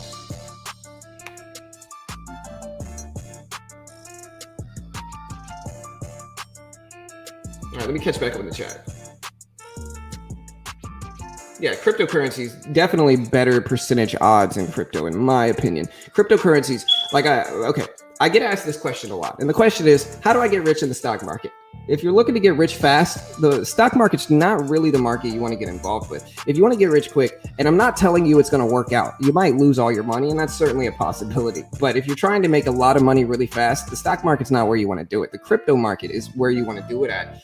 And again, a lot of risk. Anytime you're making a lot of money really quickly, you could also lose a lot of money really, really quickly. But if you look at just the percentage gains that some of these cryptocurrencies are making, like I said, Shiba Inu, a year ago, if you would have invested $1,000 in the Shiba Inu, you would be up 500,000 plus, if not millions. I'm not sure what the math is there, but you would be up $500,000 to millions with just $1,000 investment into some of these cryptos a year ago. And so your job nowadays is to find the cryptocurrencies that you think are going to be huge a year from now, and then get in on those. And I personally think they're going to be crypto gaming coins, which have already gone crazy. I bought some Mana last week, but personally, again, I can't guarantee those are going to work. I don't know, but that's kind of the understanding you need to have. And of course, if you tell a lot of stock market nerds like me that you like crypto, they're going to act like it's the Bloods versus the Crips. You get a lot of stock market people that are just really weird. If you don't believe exactly the same thing as them, they get mad at you. They get weird. They want you to believe exactly what they believe, which is never going to be true. And it just shows immaturity. But that's very prevalent in the stock trading world as well. So a lot of stock traders are just going to say crypto's a scam. It's not. It's just a decentralized form of the stock market. And I could go on about that all day. We're looking at BFRI. It's pulling back to $5 here. We'll see if it actually holds that support.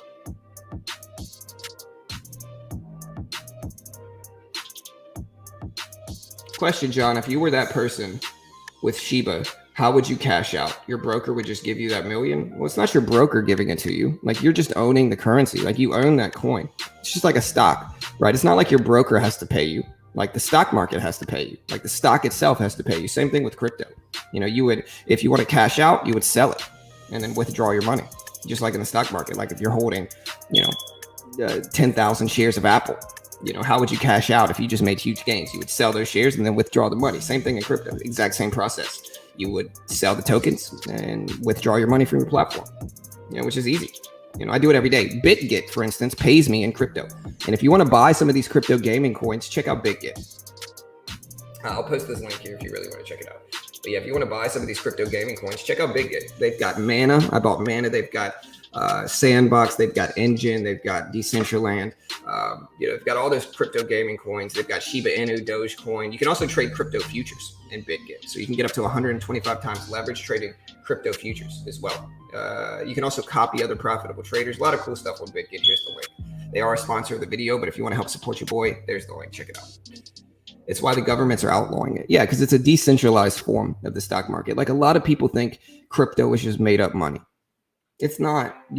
When you invest in cryptocurrencies, you're investing in technologies. Think of it as like a tech startup. Some of these tokens, you're investing, funding those startups. And these gaming cryptos, you're funding these games. And then when the game gets big and the in-game currency becomes more valuable, you grow with it. And so like VeChain is a supply chain management token. It basically tracks the supply chain to help curb counterfeit items. And so it's a token using blockchain that will look back at the entire history of the supply and then track it. So you can make sure if you're buying a Dolce & Gabbana purse, you can make sure it's legitimate and not counterfeit. Right. And so when you're investing into cryptocurrencies, you're investing into technologies. That's all it really is. It's not made up money. Bitcoin might be. Bitcoin is like internet gold, but Ethereum is like the app store. VeChain is supply chain management. Like you're investing into technologies. And so it's not just a bunch of made up money. It's just technologies. And so when you fund those technologies, you grow with it when they get bigger.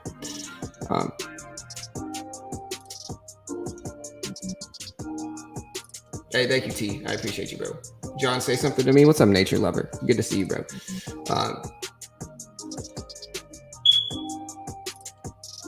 Yeah, reason why some can't wrap their minds around is because they can't touch it still or hold it. Right. But I mean, in the end, think of it as like software. Like I'm a developer. Like think of it as software.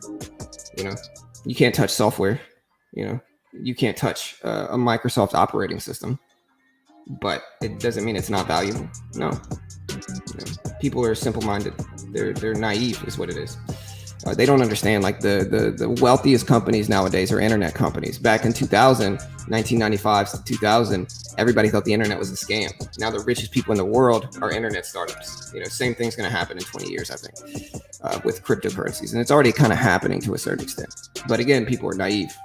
They think that their way is the only way. And that kind of sets them up to fail sometimes.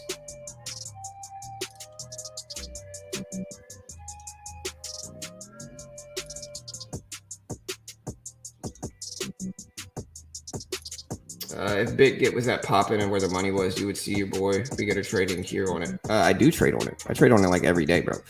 I am just not at my computer right now, and I don't necessarily want to show you guys my login because I'm only at one computer. I'm obviously traveling outside of, my normal computer setup. And so, yeah, I don't really feel like showing you guys my username and a password so y'all can try to hack into my BitGet account. I'll pass on that, kind sirs. But I do trade on them, every day. You guys see me, to be honest.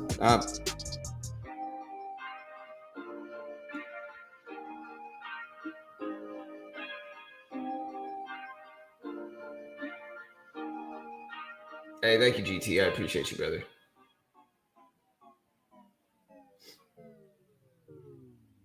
Yeah, I'm not home right now. Yeah, I'm not home. I'm out of town. I'm in Louisiana right now. Yeah, KTTA, bro. KTTA just, gross, man. Ooh, man, what is this, an offering? This has got to be an offering. Let me look this up. This has got to be an offering.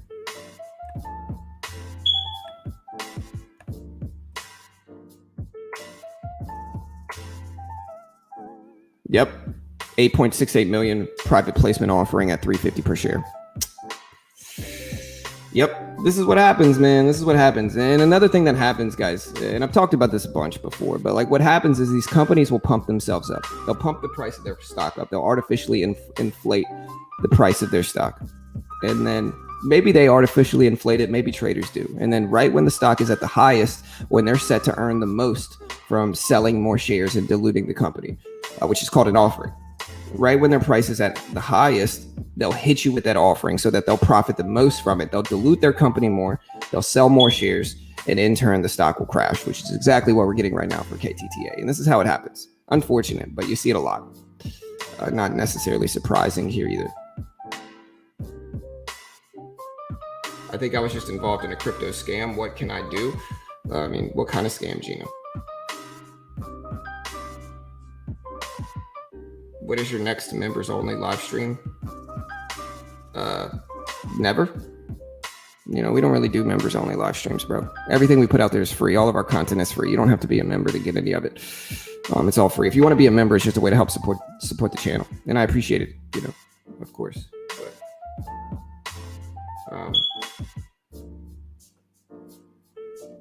Dudex is back. Yeah, KTTA dumping hard here. Down to 410s. Looking rough. Looking rough. We'll see what happens.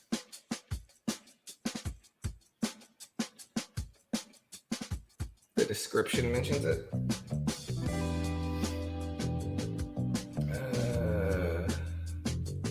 Free trading Discord, support the stream.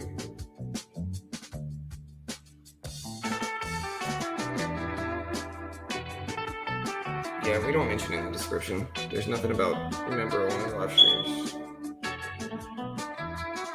If there is, my apologies, but there's no such thing. I mean, I could do one if I wanted to, but yeah, there's no. Yeah, no space. Hey, thank you, Nature. I appreciate you, bro. All right, BFRI is the only good-looking one right now. OCUP and BFRI. BFRI is at 523s, holding at $5 support. We've got OCUP at 560s.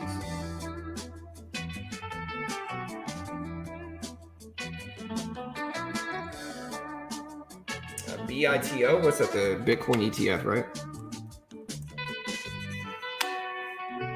It's not doing that bad. You know, we'll see what happens with it. BFRI, still trying. But man, look at KTTA. That's a nasty drop, bro. That's a rough drop.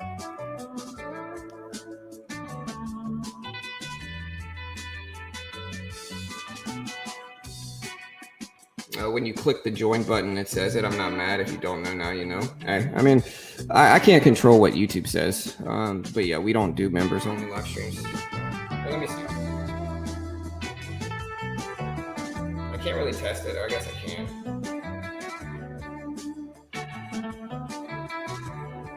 Okay, yeah. I mean, it says exclusive member only videos, but that's if I choose to offer them, which I don't. Like I said, my big thing here for this channel is that everything's free. You know, all of my content is free. There's no premium content that people have to pay for. It's all free. We don't sell a course. We don't sell a service. We don't claim to be an expert. The members of the channel are just helping support the channel. They don't really get anything exclusive aside from these coveted majestic emojis right here. So aside from those, you don't really get anything for becoming a member. It's just a way to help support our content, which I certainly appreciate. But, you know, like I said, my goal is to make a completely free trading resource that doesn't cost anything. BFRI bouncing at $5 here, still moving up. There's 502s, 503s. KTTA pulling back some here. OCUP still holding at 550s.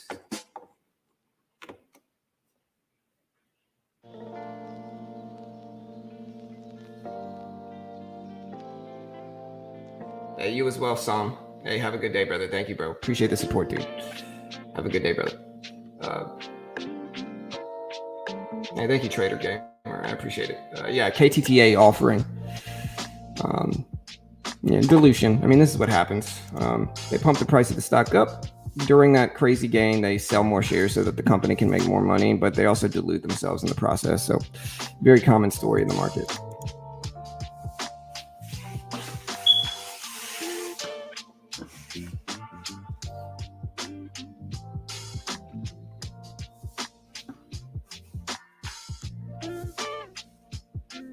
All right, BFRI at 540s. BFRI at 540s. We're watching that.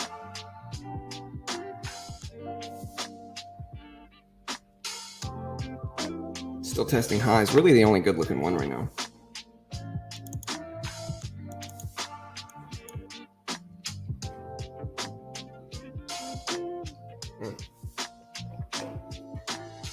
Game, is it good? I don't know, man. I wouldn't call it good. It gapped up some. It's an esports play. Good news. I like the catalyst, but it's not really holding its gains very well at all. It's still pretty low.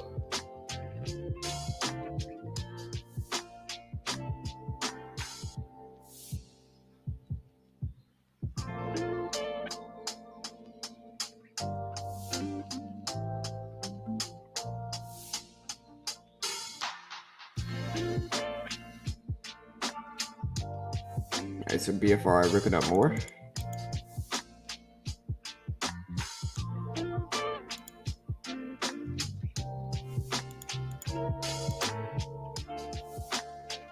At 570s, 580s, washing out. See if we hold at 550. I don't think we will, but we might. Prog bouncing at that previous low from yesterday at 365 that we talked about earlier. So we'll see if we hold over that. Who knows? Yeah, BFRI. Tesla. I mean, it's at 1078. It's not really that bad. I mean, it's between 1050 and 1100. Pretty solid still. Are they going to do another offering or another split? I mean, here's OCUP trying.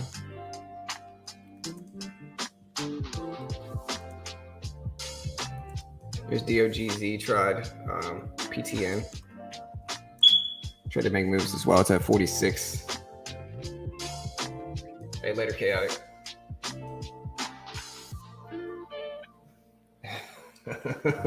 Every time the beep sounds, a Ross follower loses 1K. Hey. I've heard that too. Yeah, BFRI flying up. It's at 560s. Let's see what happens. Huge moves.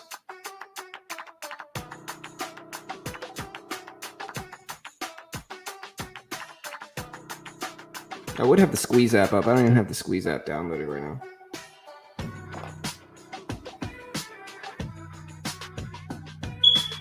It's the opposite side of what major gets to swing. I put in crypto into this wallet and they say I need to pay $107,000 to get out my investment plus the gains.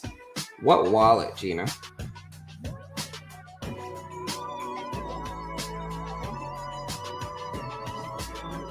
Yeah, that's a scam, almost certainly, Gina. What wallet?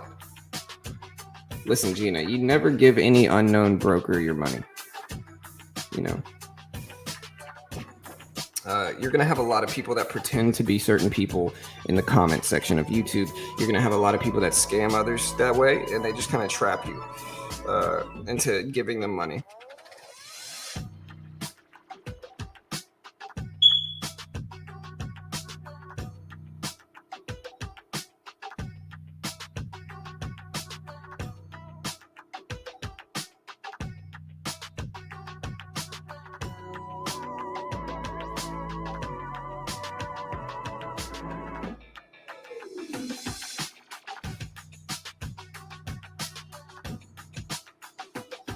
All right, so we're trying to hold at BFRI.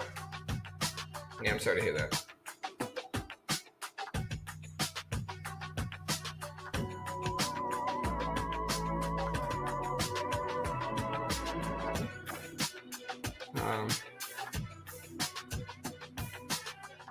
My friend took 10K and gave it to a Bitcoin scammer. He had an empty wallet in just one day after giving the money. That's rough, bro. That's rough. Yeah, you never send crypto to anybody. If I didn't have the trading experience and I've been through the deeper before. Yeah. BFRI, rotating shares, huge movement here. 22 million shares of volume right now. And if we look at the float of BFRI, ridiculous float numbers here for BFRI. So Roth Capital initiated coverage on the stock with a buy rating and a $20 price target as the catalyst. This is using Benzinga. 3.6 million in the float. So 3.6 million in the float. So BFRI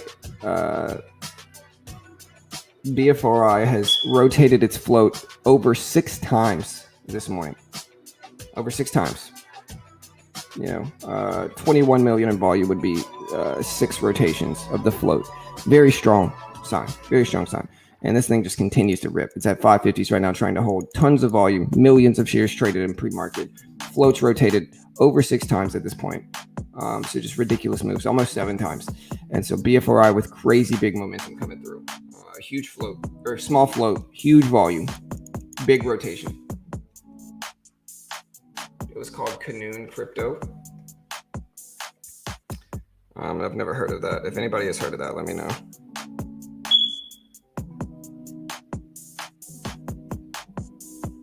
Oh, you mean Canon Crypto?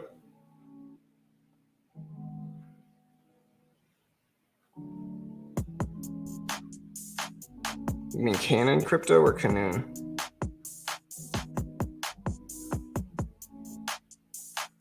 Yeah, I've never heard of that. If you guys know anything about it, let me know. Help out Gina, because that's rough, to be honest.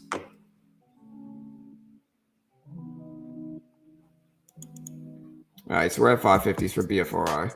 OCUP at 530s. NAKD. NAKD is still down, unfortunately.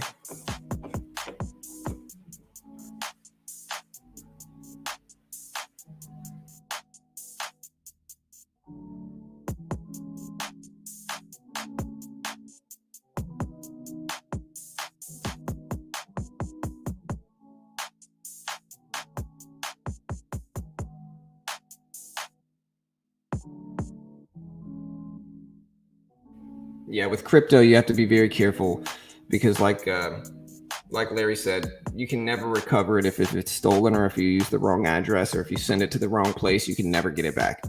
There's nothing you can do. It's lost forever. And so with that in mind, when you're sending crypto anywhere, you want to make sure they're legitimate. You want to be as careful as you can because you can never get it back if not. And it's something that you're gonna have to learn to do in crypto. You know, you need to always double check, triple check what you're doing. Make sure you're being smart. Make sure you're paying attention. Make sure you're being aware with where you send your cryptocurrency. Because a lot of people lost out on millions of dollars because they lost their wallet password. They sent it to the wrong place. They sent it to a scammer who told them. Like in the end, guys, no offense to anybody here, but the way you get scammed is from greed. You know, greed scams you. Like if somebody comes along and they say, hey, we'll give you this big return, you just got to send us this money, never do it. If you got to send anybody money first, don't do it. If you got to send anybody money first before you're supposed to get some type of return back, they are scamming you 100%. So just don't do it. Y'all be careful.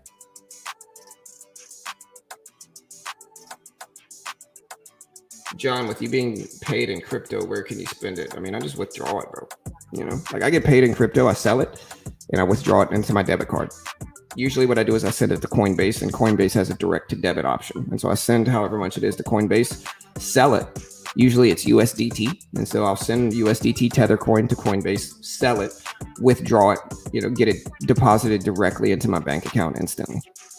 That's usually what I do.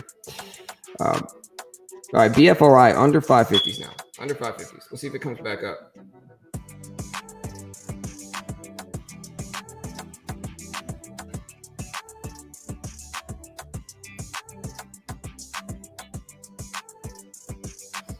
Yeah, who had a 550 call on Wish? Not me.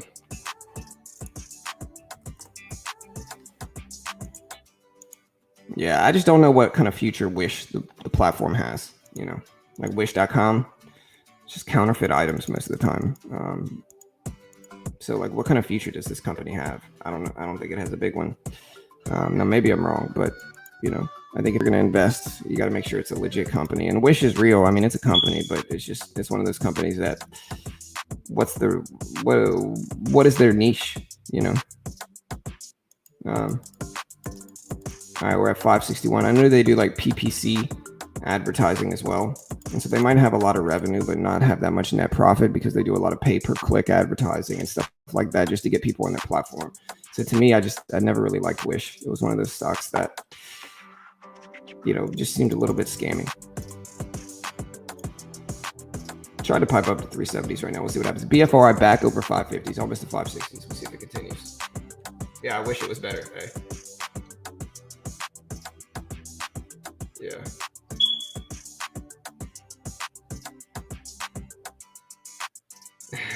Playmaker. Hey, bro. Like I said, dude, greed is usually what gets you scammed. You know, I'll put it this way. Nobody is going to easily make you 30% on anything ever. Nobody. You know, they might tell you they can make you some huge, big percentage. Like the biggest scams that I see nowadays, this is the scam I see nowadays the most. So like I'm part of like a classified ads Facebook channel.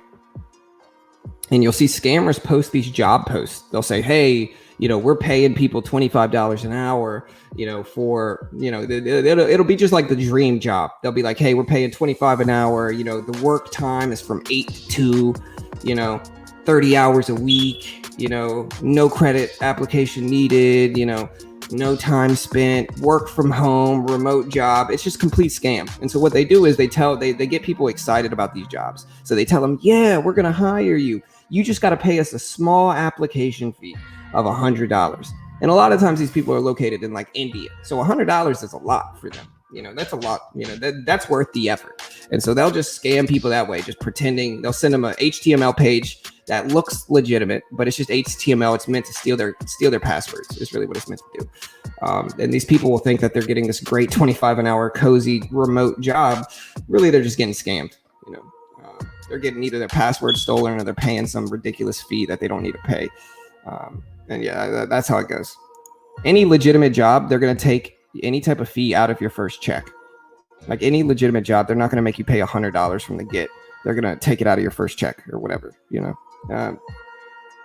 Anyways, BFRI at 550s.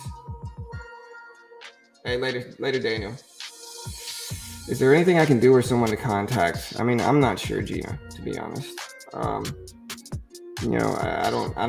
don't think so, but I'm not sure. I'm mostly a stock trader. I trade crypto as well, but like it's kind of it's a game where I don't know what you should do in that instance. I don't know what the process of that is like. Maybe the chat can help you out a little bit more. And I wish you the best. I hope you get it figured out. I'm sorry to hear that. It's rough.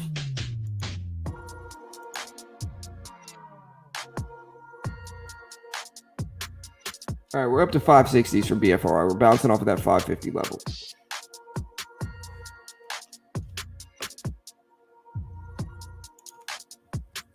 Yeah, for sure. And it's unfortunate because it's like I see a lot of people in these Facebook groups and like these people will post these scammy job advertisements and they've got like 10 people in the comments like, I want it. It's like, listen, no offense. Nobody is going to hire you for $30 an hour without any experience with a work from home job. Right now, nobody is going to hire you for that. It's not just some random job. Data entry is not that expensive. They're not going to pay you that much for a data entry position, which is what they'll advertise a lot. And so it's a scam. And then they'll appease to your emotions. They'll make you feel really excited because you're getting some great job. But like they're just stealing your info and they're just stealing your password most of the time. Yeah, me too, Manifest. I've been doing really well in pre-market, brother. I'm definitely gonna start trading that more. Prog trying to bounce at 370s. What else do we have moving? I see PTN here. I see it trying. I see BIOL, IINN, but nothing's really moving aside from BFRI. I see GLBE. No real volume here. AMD, the SPY itself. When you look at the SPY is down today. So BFRI testing 550s as well.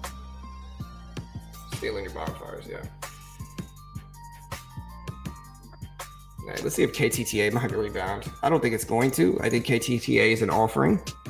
And so I seriously doubt it's going to rebound. This is just dilution, them selling shares. And so very rarely will they rebound and come back from that. But it's possible, I guess. Sometimes it happens.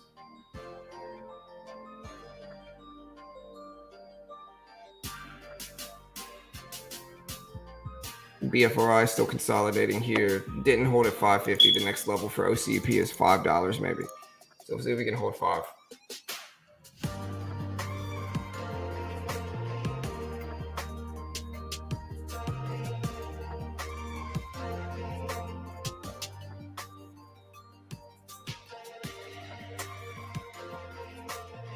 Which trade you NT?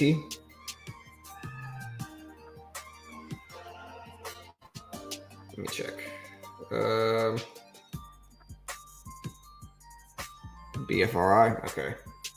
Yeah, we'll see. It's not bad. Yeah, Crypto.com coin has been moving last few days for sure. Yeah, such high volume today. For which one? In the market? We got BFRI and OCP moving. Those are the only two that really look good. We're still watching Prog to see if it holds. KTTA got some really rough downside volume. But yeah.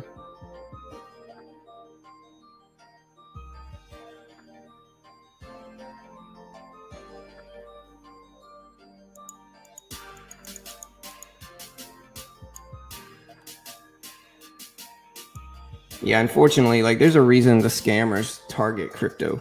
It's because there's nothing you can do. There's no way you can reverse it once it's sent.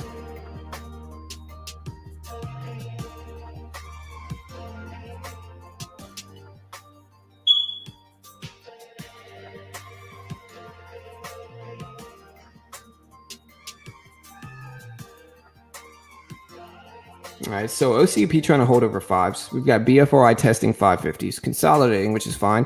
We've got these lows down here. I'm guessing it's like 525, 530. So we got those lows now, and so we'll see if we can hold over that level at this point.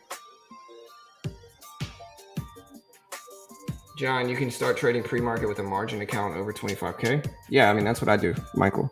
I have a margin account over 25K, and I'm trading in pre-market. You can trade pre-market with a cash account too. The only way you can't trade pre-market is with market orders, or on TOS it's before 7 a.m. If it's before 7 a.m. you can't trade. After 7 a.m. market time you can trade on TOS. The other thing is you have to use limit orders. You have to set the TIF to extended EXT.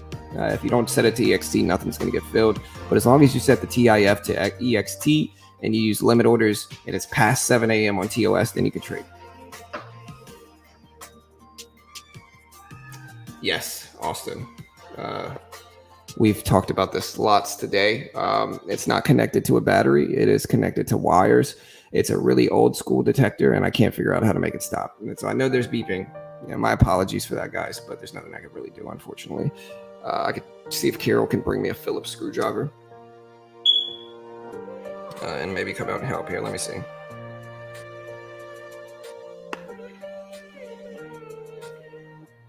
Yeah, I know, Austin. I'm not mad at you, bro. I'm just giving you a heads up. Yeah, rip it out the wall. Hey, maybe.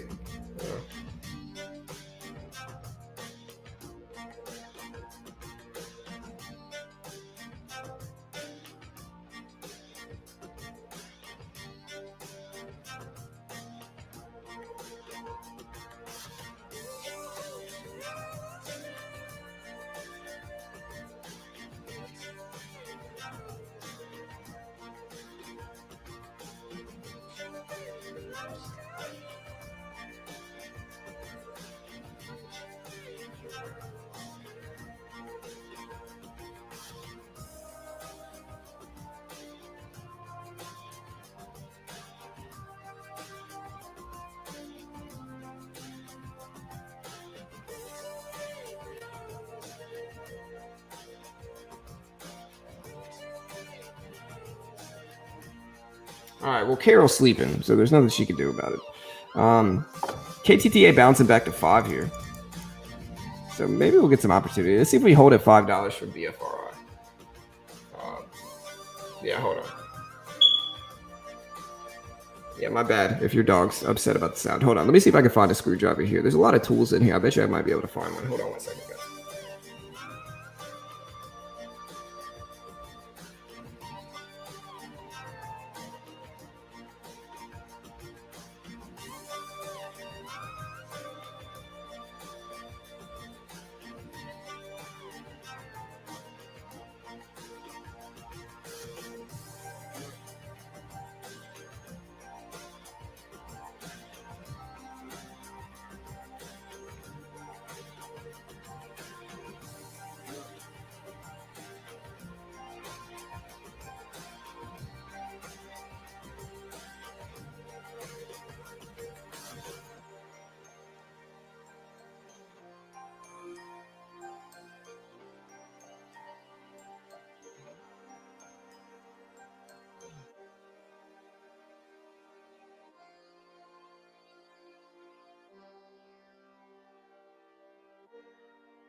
Okay, so there's nothing I can really do about it.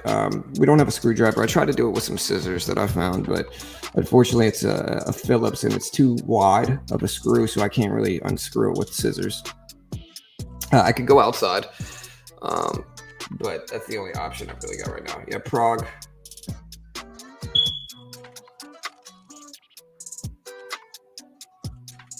Yeah. Yeah, the round part's already off. The round part's already off. I know how to take out I know how to undo a smoke alarm. It's not that. If you look at it, it's hanging.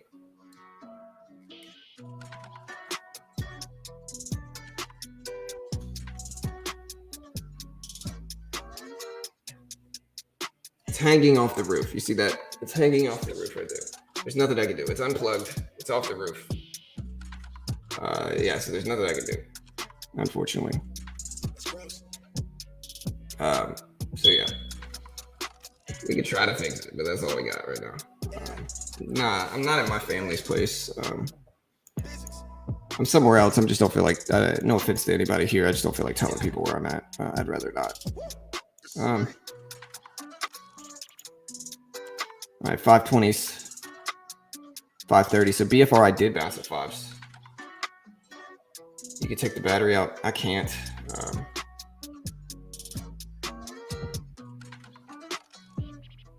Yeah. OCP dumping down under 5s. BFRI is really the only good looking stock this morning.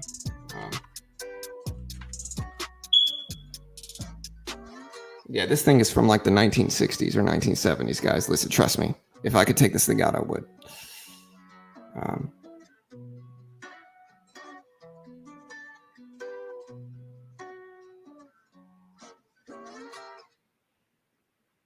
All right, guys. BFRI. We got 8 minutes into the opening bell, guys. 8 minutes. Just think of the chirp as like a friendly bird in the corner of the stream that doesn't bother you at all. You know, just mentally put yourself in that place. Think of yourself in the woods of Virginia. You know, living life out with the birds. And then there's just a little bird that comes by every like 30, 45 seconds that just kind of chirps at you a little bit and then goes on its way. It's just saying hi. Okay. Let me give you that mental picture. You're welcome. You know, woosah, and just kind of, you know, mentally picture that and you'll be okay. But anyways, we got BFRI. It's at 522, so we're watching this. Yeah, definitely the top 3 smoke alarms in the world right now. And honestly, that thing is freaking holding up right now. It's holding up.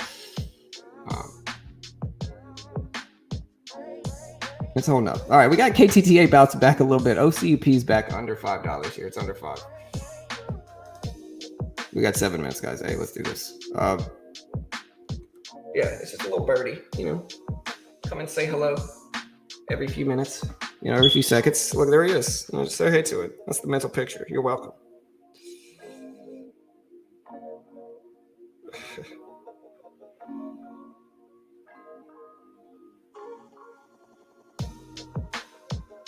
Y'all hit the like button as well, guys. I definitely appreciate it if you do.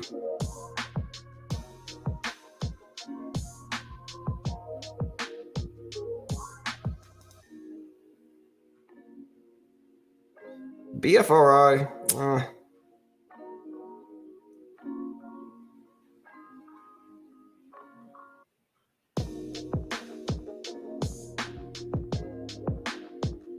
What else is moving today? I mean, I know we got like OCUP.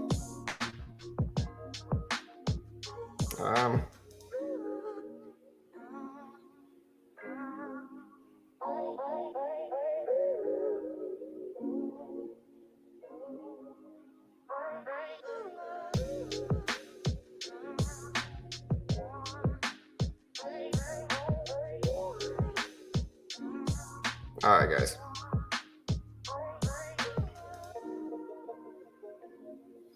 Sorry, I'm making a post on Twitter. Everyone. That alarm's gonna go forever. All right. We got BFRI. It's at 525, so we're watching this. Dude, you're blocked. Boba, have a good day, sir. But yeah.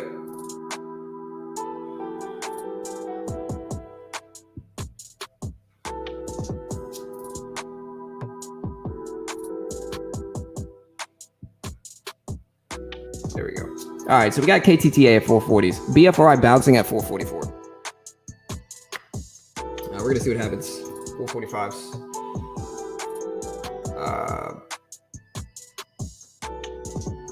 Yeah, naked. We're watching naked. KTTA, we'll see if we bounce. OCUP's back over the previous $5 level. We also have BFRI at 440s, 450s. Trying to make that move. Forever Quince Palladino. Is it Palladino? I thought it was like Pallador or something like that. Oh, well, maybe I'm wrong. All right, we got 550s. 550s.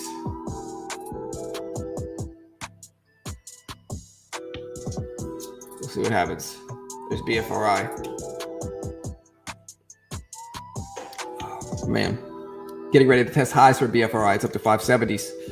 Rip it up. T was right. There's 570s breaking highs again. It's at 580s, 590s, almost $6. Let me know what you think BFRI is going to do today. It's running up. It's doing it.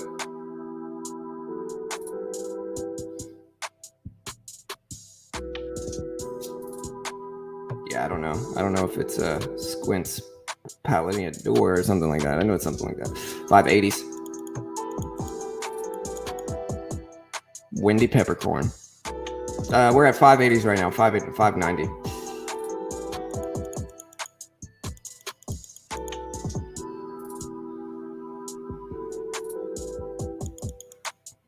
$575s. Let's see if we hold over this previous high of the day for BFRIs. Pop it up.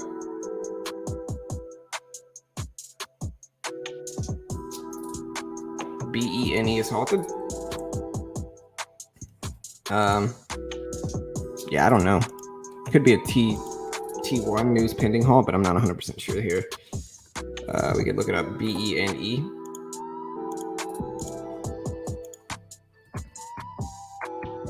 It's a SPAC. News pending. Yeah, it's a T1 halt. News pending. That's what I said. You know, that's what it looked like. All right, so BFRI still making moves. It's at 591s, 593s here.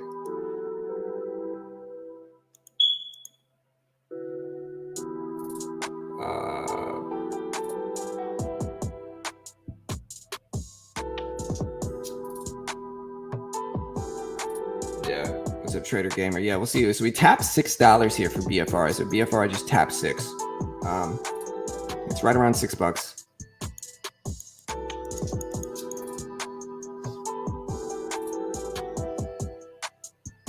We're at 595s.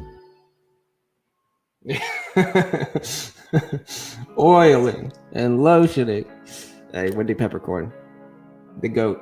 But yeah, we're at 595s right now for BFRI. We're at $6. We'll see what happens. We got OCUP at 506s.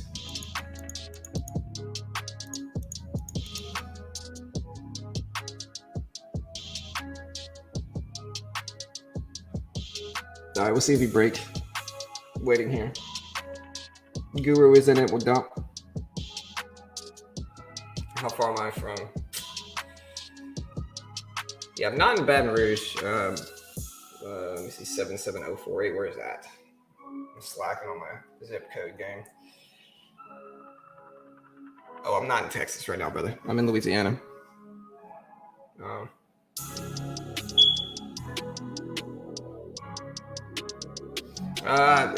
Normally where I live, I'm probably about like an hour away from there. What's up, Mo? Hey, good to see you, bro. Yeah, I'm not really the most religious dude, but hey, you know I got your back, Mo. What's your social security number? 555-55-5551. You know. All right, we hit 601s for BFRI. It's at $6 here. We got less than a minute. Good luck, guys. Let's make some money today. There's the bell. All right, guys, let's try to make some money.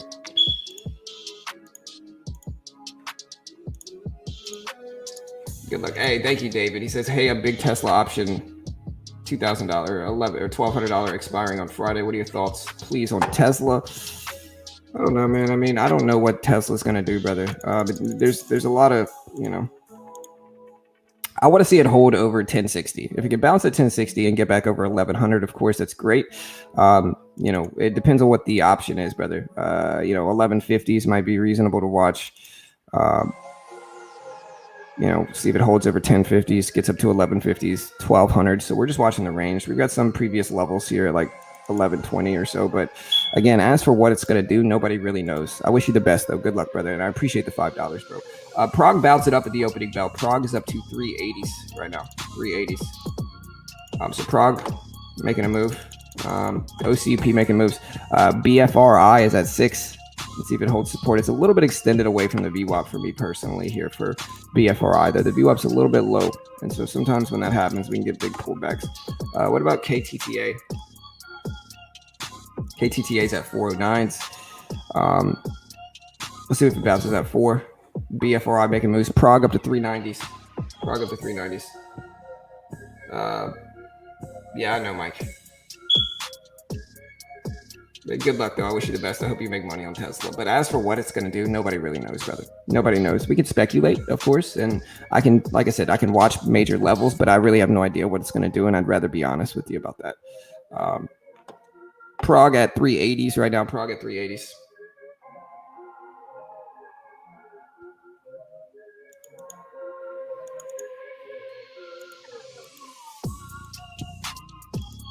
$613s. 611s, big dip on Prague. On BFRI, I'm looking at 575 here.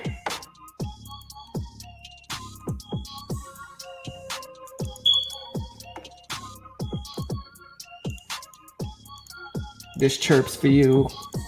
You know, we got regular here. Regular market hours is not showing up, but that's okay.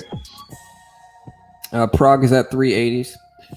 380s. We have BFRI. It's at 610s. Just about to test 625. Let's see if it breaks. Again, it's a little extended away from the VWAP for me personally here for BFRI, but we're watching it. We'll see what happens.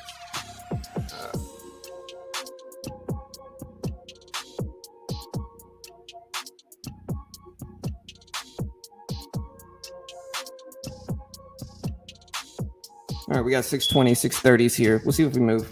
We're waiting for it. I know, but I'm not telling. Okay. That's all right, Eric. It's all good, bro. All right, let's see if $6 holds for BFRI. I'm going to get rid of some of these levels, too. A little bit clouded the chart, but look at the extension away from the VWAP here is the problem. KTTA. Looking at Apple here trying to make moves. What is showing up on this? Let's see if we get this chart to work. I'm going to have to wait for that to come back. All right, Apple rebounding. AMD looking weak. SPY down. Weird. BFRI sideways. What do you guys see? LGBN moving? LGBN's up a little bit. Prague ripping up. It's at 390s. For Prague, PROG, 390s.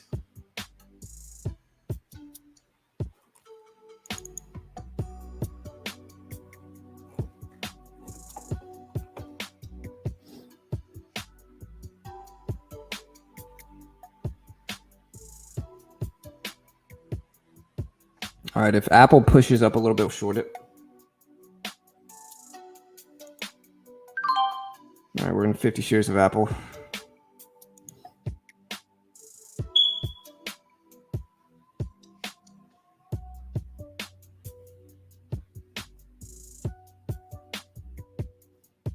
Um, 54 is the risk, or 54 is the entry. Prague's still moving up. Maybe we'll buy a little bit of Prague here.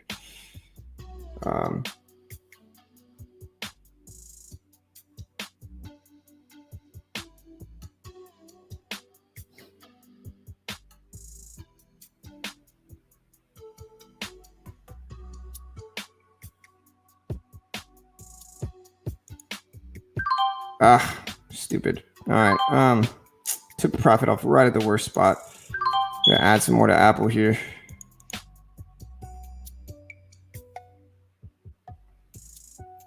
Over 160.80, we'll get out. And yep, we broke that. So we're about break even on the day now. Probably probably pushing a little bit too hard early. LGVN started to push up. Prog's still making moves. BFRI dipped down a little bit here. Maybe we'll jump right back into Apple if it sets up. All right, yeah, we'll jump right back in, and I want to get faked out here. Ooh, that's way bigger sizing than I wanted. How did I get that sizing in? All right, take half off there. Take a little bit more off. Maybe add some more back. I like that down wick, or that upward wick, I mean.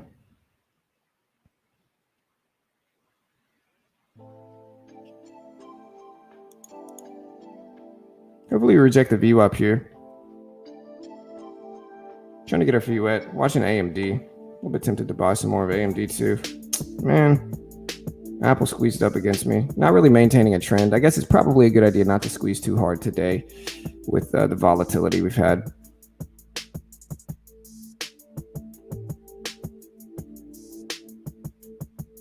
Trying to be patient here, but probably going to get out now, yeah, unfortunately. Apple's just too sideways. We're down like 20 bucks on the day. It's pretty small. What's the SPY doing, I guess? SPY is what we want to look at. Apple's kind of sideways. SPY completely put a red to green move. Okay, so that kind of makes sense why we don't want to go short on Apple. Let's look at Prog here. Maybe Prog holds these lows. It starts to rip, but SPY's reversing big. Look at BFRI. It's at 613, 614. What's up, T? Hey, nice manifest. Turkey Day prep. Hey, do your thing, bro.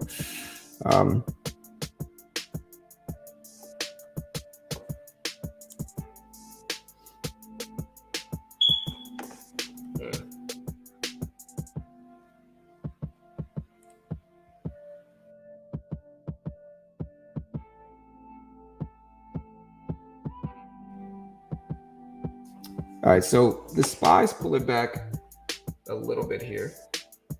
KTTA is bouncing, is it really? Prog reversing big. KTTA, is it halted? KTTA is halted on the rebound here. KTTA is acting honestly just weird, to be real. Apple moving up to test previous highs.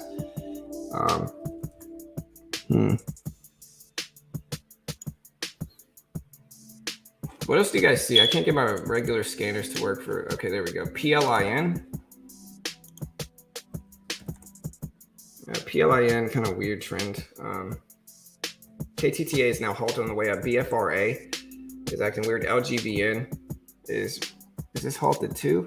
Dude, what a freaking weird market this is, bro. This is just a strange market, man. Like, stuff is getting halted left and right for no reason.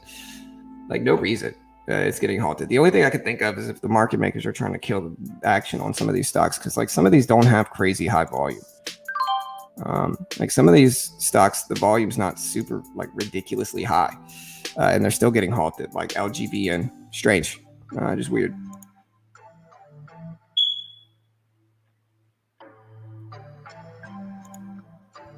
I was about to buy some more, but I guess I'll just wait. 23 is my average. We'll buy it down to 161 and then get out if it breaks under 161. AMD just rejected fast. Yeah, we're gonna get out here. Man, getting kind of nasty here. Is the SPY reversing?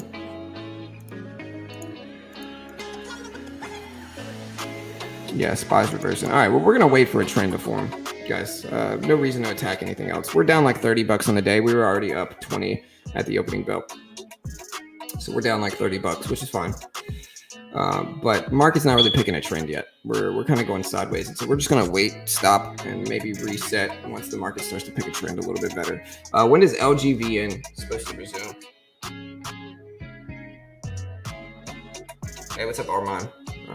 LGVN is halted at 35. It'll resume in 1 minute here. SPY dumping down. Should have shorted that AMD trade right there is what I was thinking of, but we're all good. BFRI still kind of acting weird. LGVN should be resuming sometime soon.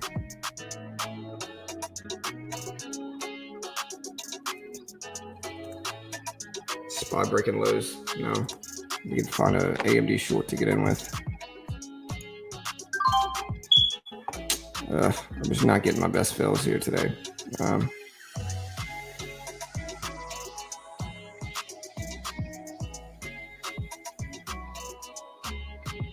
probably not the best day to poke a little bit hard. We're trying to scale up our size like we have been the last few weeks, but might not be the best week for that. Yeah, we're gonna get out there. We're still down less than $50 or so, but not really getting any set trend to attack. It's just kind of going up and then down and then up and then down. So nothing's really holding in terms of trend. And so it's just a difficult market to attack. Let's see if LGBN resumes here. Let's see what happens with the SPY too, but we got to wait to get a little bit more momentum in one direction. DWAC. Yeah, look at DWAC. It's back up over 40. All right, there's LGBN resumed. But yeah, LGBN had less than 200,000 shares of volume. How is it getting halted on the high? Like, that's weird. It's starting to make a move though. Look at it. It's up to 24s now. Look at LGBN run. Wow. DWAC is up too. Yeah, look at LGBN. Up to 24s. Yeah, AMD fake out. Apple fake out. AMC down.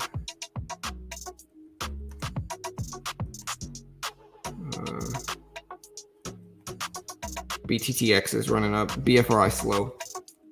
OCUP slow. Prog down. PHUN is running up with DWAC. LGBN halted at 2420s now on the upside. Weird. KTTA, did it resume? All right, so KTTA resumed.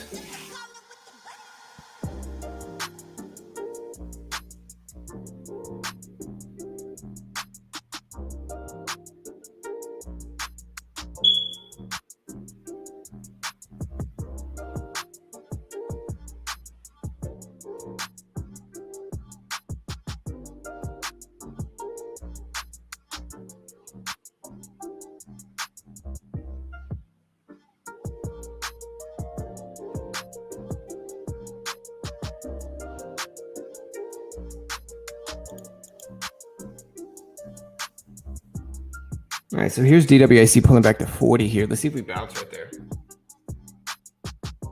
Yeah, LGBN halted at 20 somethings. All right, so there's DWAC at 40s. Prog hitting lows. AMC down. SPY is just indecisive right now. I mean, we're up and down and up and down. So we're like I said, we're gonna halt our trading until we find something. BFRI started to test highs. Look at BFRI. It's up to 620. So let's see if it breaks the 638 high of the day.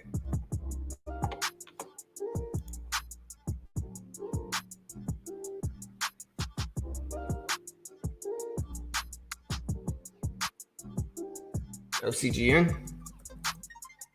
Yeah, OCGN's moving. LGBN halted at 2420s. SPY down, starting to test lows. AMD choppy and sideways. Apple looking weak, but just still pretty choppy and sideways. No actual trend to attack. BTTX flying up. Look at BTTX. LGBN should be resuming at 46 at 9:46 market time. DWAC did bounce right around that $40 level. SPY still testing lows. I can't check it right now, Jim. I can check it on my phone for LGBN. Let me check I can check the squeeze app on my phone.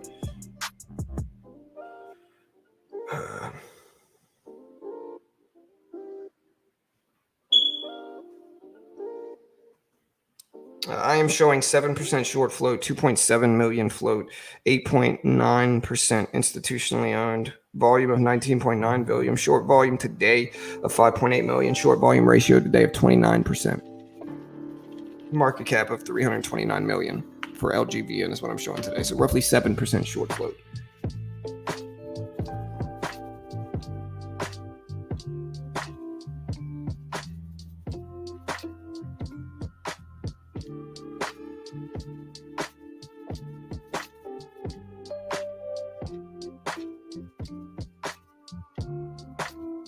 NAKD, DWAC ripping, BFRI trying. LGBN should be resuming sometime soon. NAKD's down, unfortunately. unfortunately.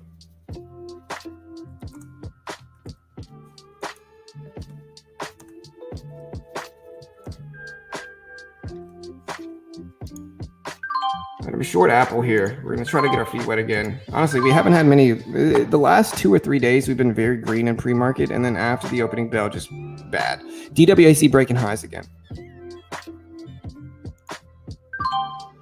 All right, so we're back in 50 shares of Apple.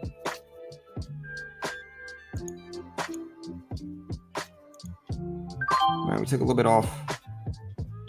We'll add some back if it bounces up. All right, we added some more.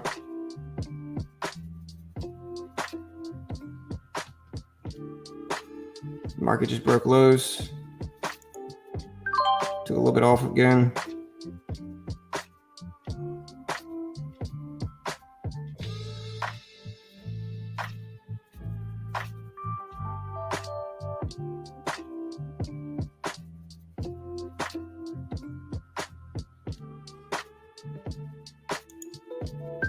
We just got out of there. We made $10 or so from it.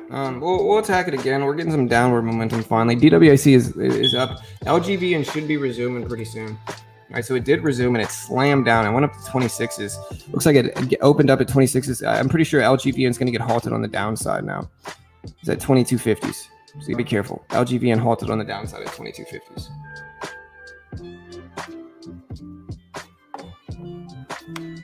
Yep, halted at 2253.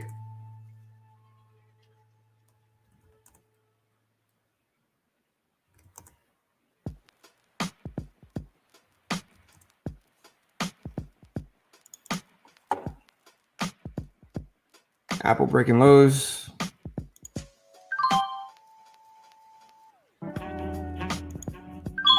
Scalping it real quick. Starting to get into my rhythm with scalping, so hopefully we can earn some money back. Look at DWIC.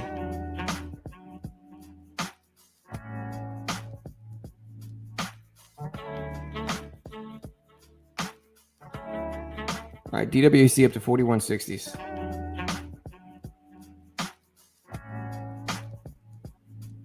All right, AMD not really giving me a pullback level now.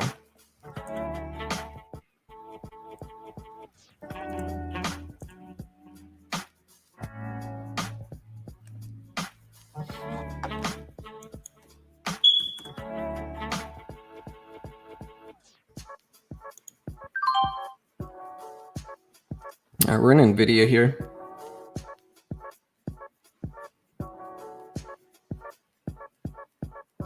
Looks to be following the SPY some.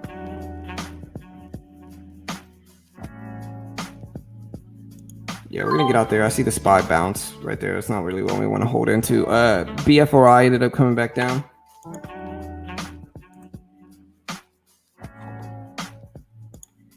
Take a starter position in Apple here, small.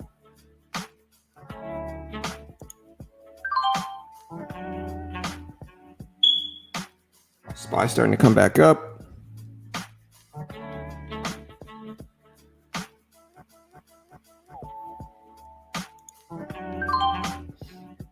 Yeah, we're at 30 shares.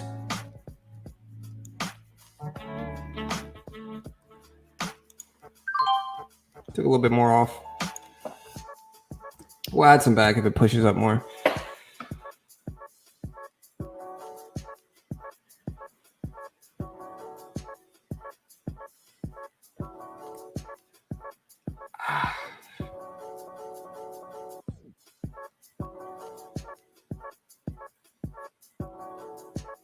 Yeah, maybe I should have held these a little bit longer.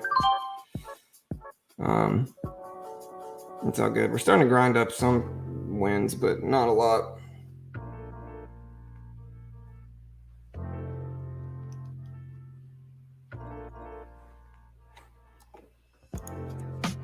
Market rejecting heavy.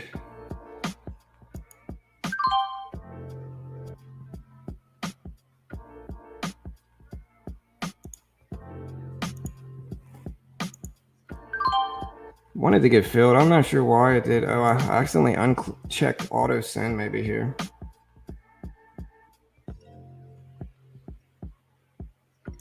We're gonna add a little bit more here. Kind of a risky trade, I guess, but looking for a rejection down here. We'll see what the SPY does.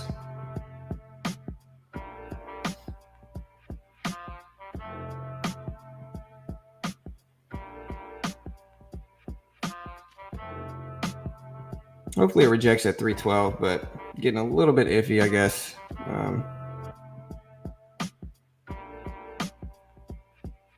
All right, market's starting to dive. That should be good for this.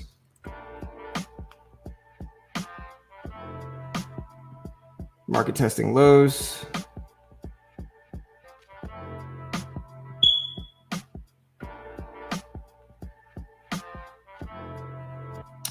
All right, so NVIDIA just didn't follow the market on its downturn. Frustrating. We're going to get out. Not the right squeeze. We're going to slow it down. Not a good day. When it looks like it's weird because it looks like NVIDIA is following the SPY here. You know, same trend, same burst of upward momentum, same downward trend. But then as the SPY started to break lows, I guess maybe the SPY is actually following NVIDIA is certainly a possibility there. But yeah, it is what it is. OCUP. Yeah, OCP trying to get over that 550 level. We'll see if it actually does. But market's not really being favorable, so we're just going to slow it down. We're down like $65 right now.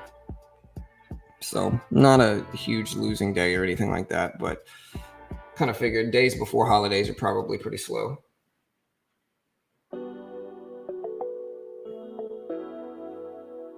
Yeah, 30 minutes after the bell. Yeah, I've noticed that too. OCP rejecting at that 550 level VWAP area though. So,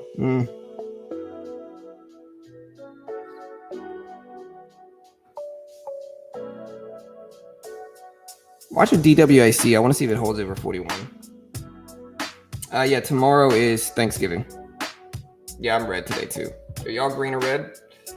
Oh, my bad. I realized my face wasn't here. Are y'all green or red today? Let me know. I'm red, but it's okay. Pretty small. OCP rejecting heavy at 550. Y'all just be careful. There's a lot of fake outs, not a lot of follow through today.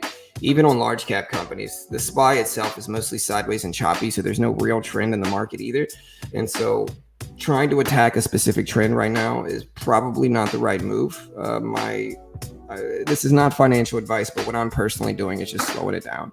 If we look at the SPY, we're going up and down over VWAP. We're middle range, so no real trend to attack, unfortunately. Now, some penny stocks might be making moves. I heard KTTA halted down. Yeah, PTN down.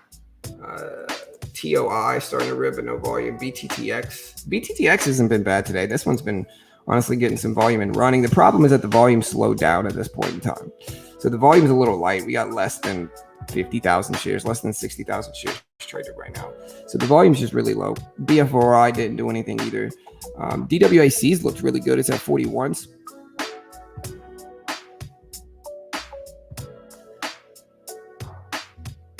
I haven't been going long. I've been going short. Follow. Mostly. At least. Like NVIDIA, I was short. Apple, I was short. So yeah, I've been mostly going short. Just getting faked out.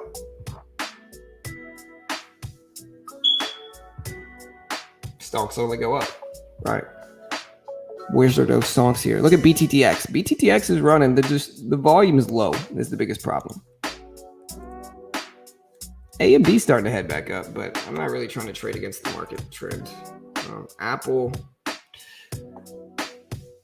I don't know. The market's starting to look like a downward trend again, so I guess I'll take a small starter position in Apple. Huge drop on BTTX. LGVN is halted on the upside. Yeah, that's just kind of weird action, to be honest, here for me. Just kind of weird.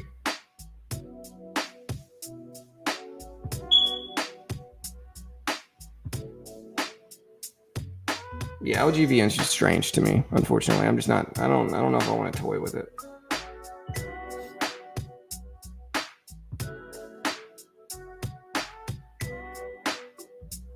Problem is the SPY is just up and down. It's not really maintaining any direction over the last. To put it into perspective, your job as traders, guys, and you can learn from me here.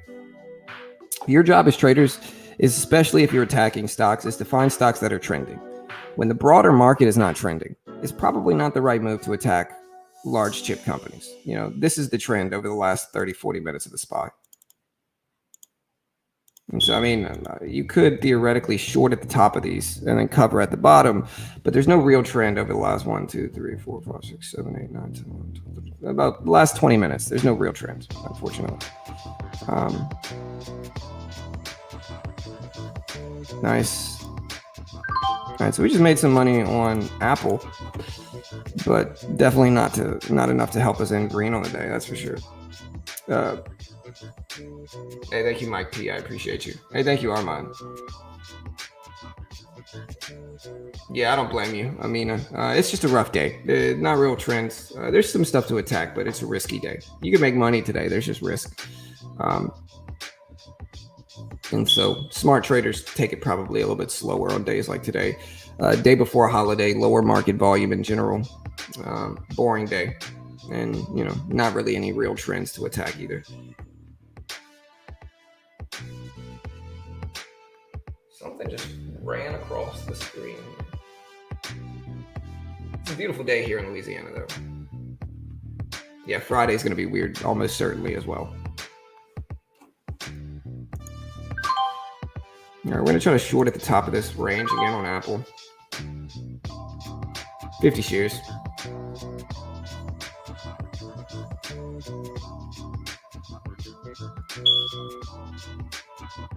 Little bird chirping in your ear, guys. That's all this is. You know, like I said, here's a visual image for you. Okay, you're sitting in Wyoming forest. You know, you've got the green grass in front of you. You just got a little bird that chirps in your ear once every like 30 seconds. That's all that is. All right, it's all in your head, guys. It's all in your head. Yeah, honestly, I'm looking out my window, bro. It looks dope. You always like to see the sun come up.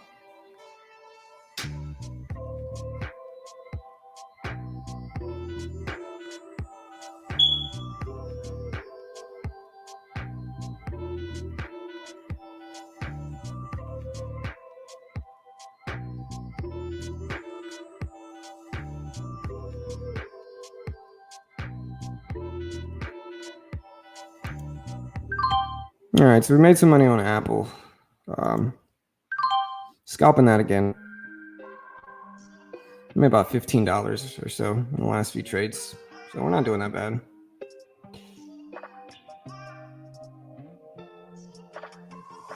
Yeah, I know, Sid. There's nothing I can do about it. It's not a battery. I've pulled the smoke detector down off the roof. It's not a battery. It is plugged into the wall. There's nothing I can really do about it. And if there was, I would have been done it already because everybody's complaining about it. And that bird is telling me to change the battery in the smoke detector. Yeah, dude, love bug seasons. No joke, bro. No joke. SPY ripping up testing over VWAP right now. So yeah, I'm gonna hold back on taking anything short again now that the SPY's doing that. LGBN over the 25s. You'll see if we bounce at $25 right there. We're up to 26s, 26.45s.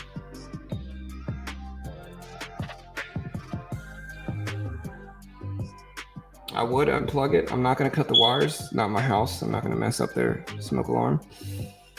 Y'all are just going to have to tolerate it, you know.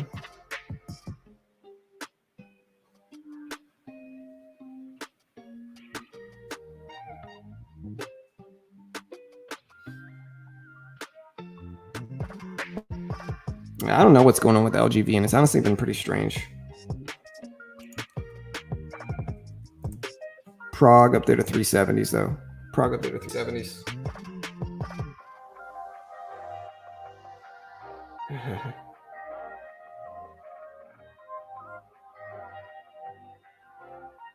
All right, LGVN breaking highs again up to the 28s.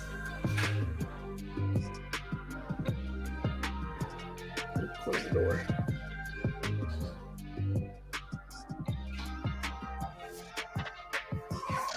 No, I didn't cut it.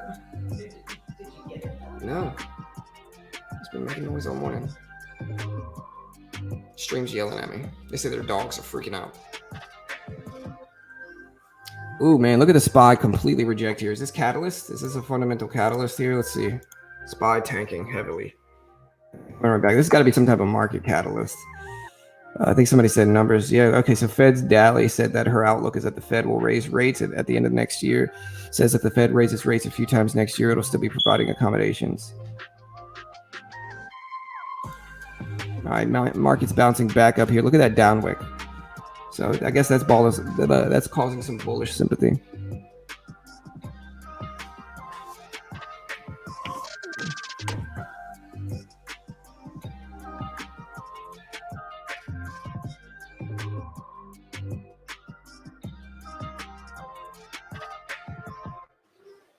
All right. So market's flying up here.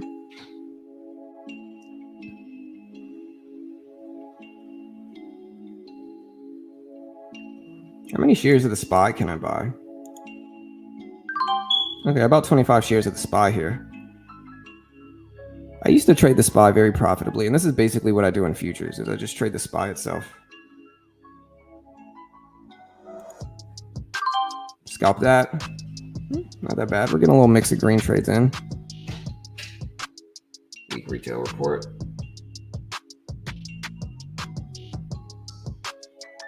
GOV testing. Yeah, SPY's flying up. Could have held a little bit more. All right, so we're down less than $50 today. Pretty small day right now. Let me check. I'll give you my beautiful face to look at right now on the stream while I check this.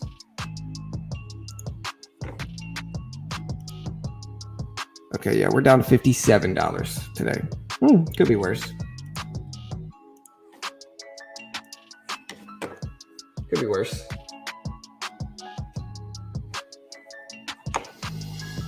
All right.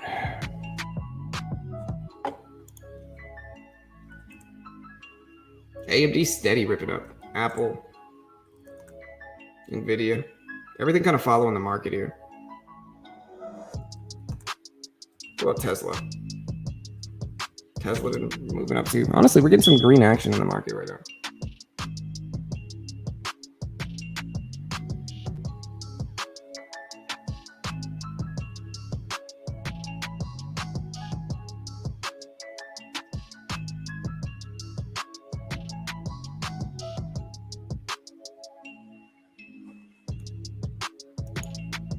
Now we're buying this dip in the SPY.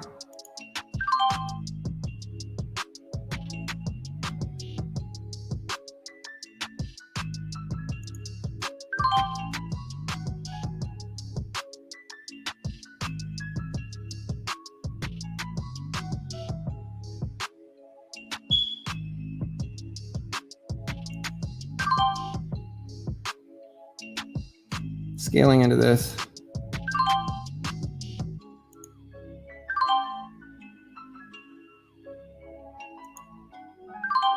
Scalping out of this move. Scalping the spread to a certain extent. All right. There's no batteries. It doesn't take, listen, if it took a 9 volt, I would have been unplugged it and I would have been replaced it. But it doesn't, unfortunately. It's literally connected deeper into the ceiling. It's like a 1970s smoke detector. So yeah, there's nothing I can do, unfortunately.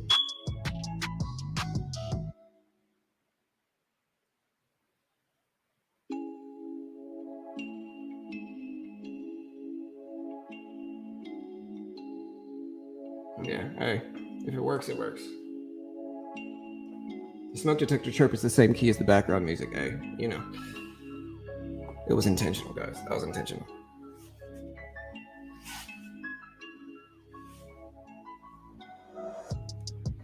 Honestly, you know what I figured out? Is that I should just trade the SPY. I have a large enough account to. I should just trade the SPY when I'm struggling on a day. Like if I could usually make money in the futures market trading the E-mini or the micro E-mini, and so I should just trade the SPY now.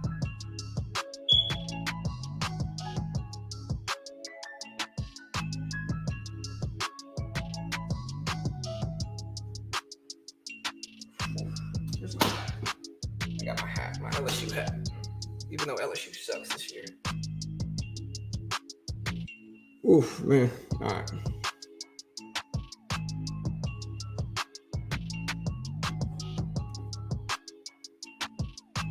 Dude, if I had a large account, I would probably only trade the SPY. I know, man. I'm really consistent with the SPY too.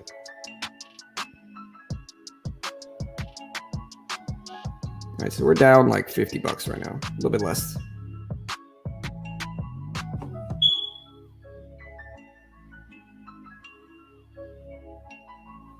LGV and pulling back down to 25. So we'll see if it actually holds the support level.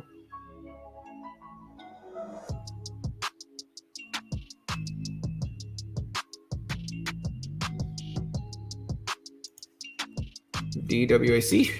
Yeah, look at DWAC here. DWAC, guys. Craziness. Up there, 43s. Can you talk about futures trading a little bit, please? Sure. So futures trading, you're trading the future price of a commodity, right? So with futures, you are trading the future price of something. Really, when you trade futures, you're basically just trading commodities on a short-term basis. Like that's all futures trading means. So like cattle prices, oil, gas, silver, gold, precious metals, commodities of any sort. There's some platforms that let you trade crypto futures. What I personally trade in futures is the E-mini, and that's just the SPY. It's a cheaper way to trade the SPY. The E-mini does basically the same thing as the SPY, almost the same thing. And so I don't even look at the E-mini when I'm trading it. I don't even look at the E-mini chart. I just buy the E-mini if I think the SPY is going to go up, and I short the E-mini if I think the SPY is going to go down. And in the futures market, there's no PDT rule. So you can day trade as much as you want with no PDT rule. You get instant settlements on a lot of platforms. And I use one called Top Step, and they fund traders in futures. So they give you a demo. If you can hit their target on the demo while following their rules and conditions, then they fund you the same amount. The base one's 50K. So if you pass that one, you get 50K in funding with an 80% profit split. And so, yeah, if you want to check them out, regulated, located in the US, they pay out millions every year. And withdrawals, they fund thousands of traders. So if you want to check it out, I'll post this link here. And you can help support the channel and get 20% off also. Futures are open basically 24/7. I think they might be closed for like an hour on the weekends, but some platforms like Top Step doesn't let you trade on the weekends. But aside from that, I'm pretty sure they're open, all day.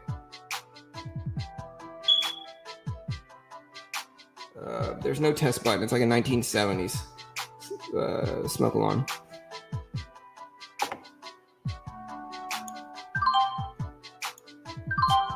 Now we're buying this dip on the SPY.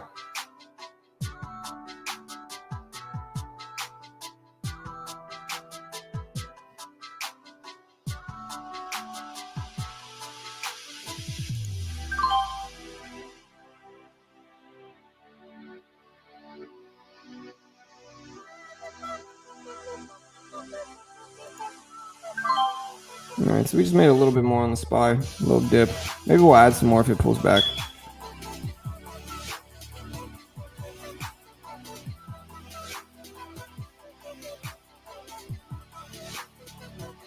Yeah, I mean, this is the only day I'm really going to need a stream. The market's closed tomorrow, and we'll have it fixed by Friday. So, or I'll just not do it. I'll just stream from a different room on Friday, so everybody doesn't yell about the smoke alarm.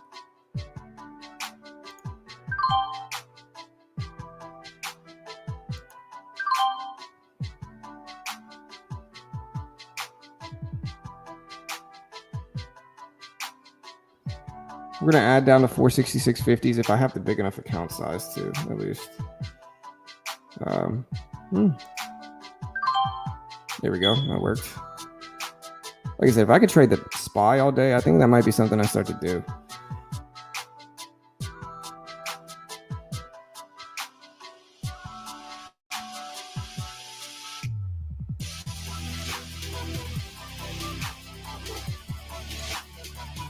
Yeah, we might just trade the SPY all day.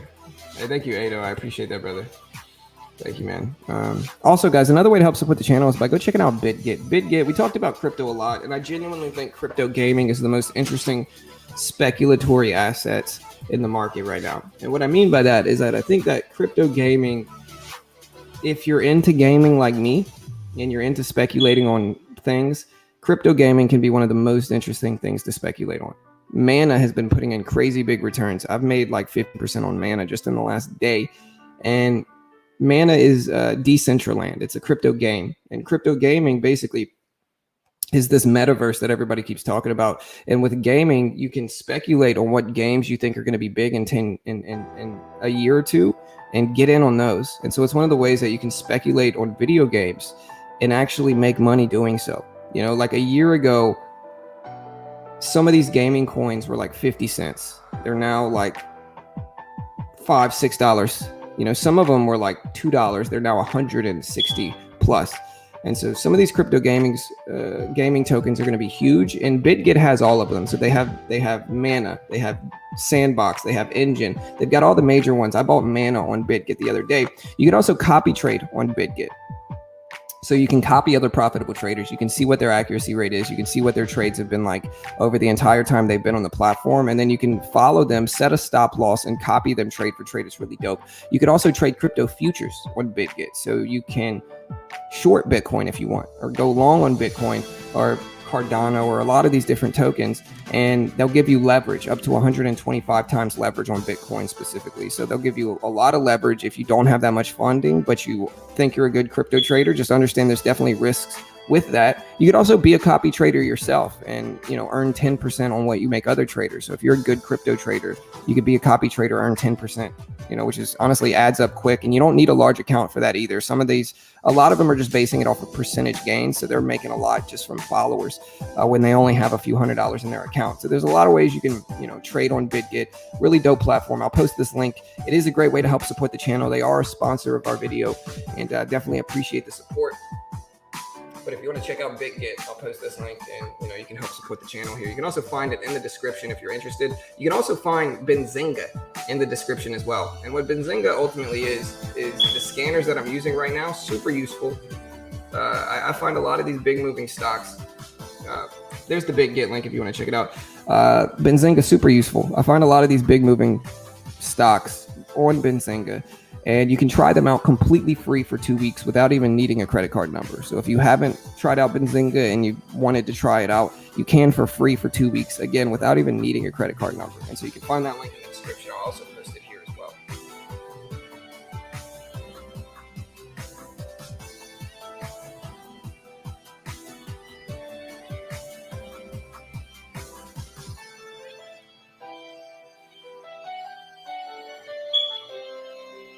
All right. Yeah, like, don't mind the chirp, guys. All right, I don't know what I want to do here with the SPY. I'm kind of tempted to buy a little bit more, but I don't know. It's just a little indecisive.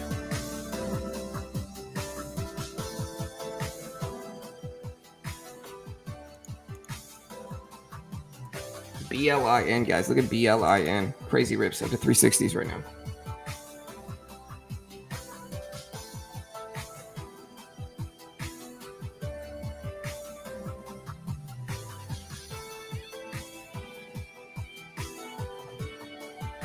Where's my phone? Oh, there it is. All right, yeah, look at BLIN, guys. BLIN's running.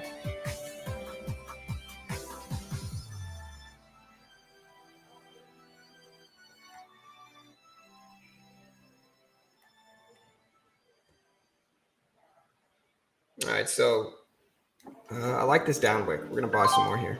Just 25 shares this time.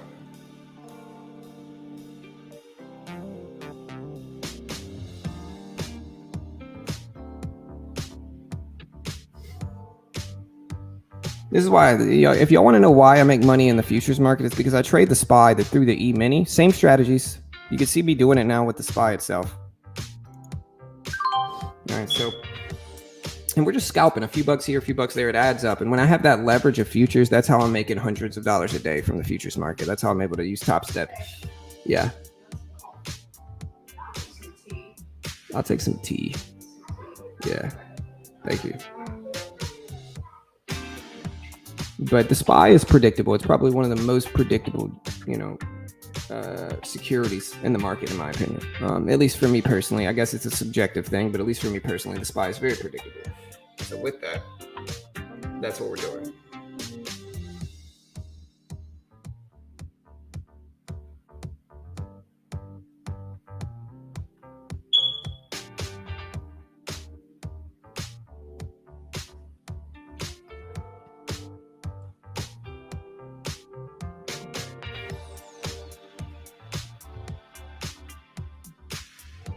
BTTX. Yeah, man. Honestly, we're getting some runs. BTTX, BLIN, DWAC. So we're getting some runs. Kind of an interesting day, to be honest here. Hey, what's up, T? Yeah, I'm good, bro. I'm good, dude. Yeah. Yeah. I might be sad. I should have grabbed some LGV into BLIN running. DWAC up.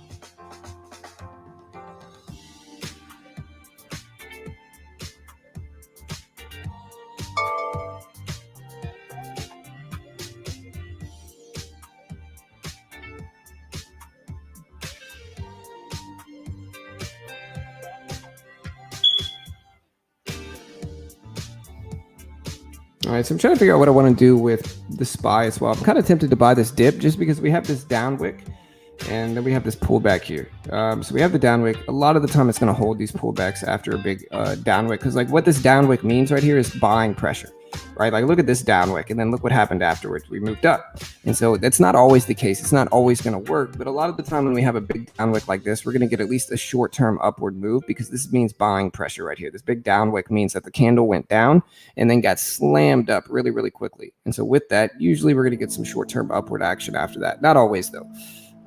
And we already got a little bit of short-term upward action, and nothing's 100% in trading, but because of that, I guess I'm a little bit tempted to buy this pullback here.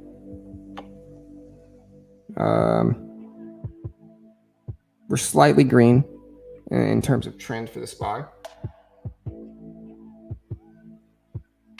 Yeah, no worries. There goes Wish. You'll have coffee, D. Hey. Yeah, Wish took off today. Still technically red on the day, though. You know, still gapping down pretty big. All right, we're gonna buy a little bit of SPY here.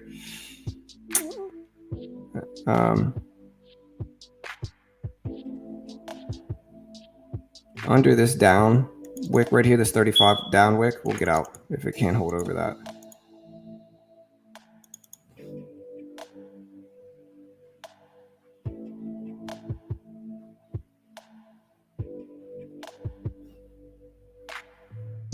BLN pulling back to 350s. I'm kind of tempted to do that.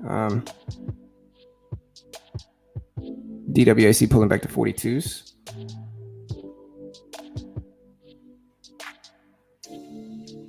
Yeah, smoke detector's trending today. Yeah, for sure.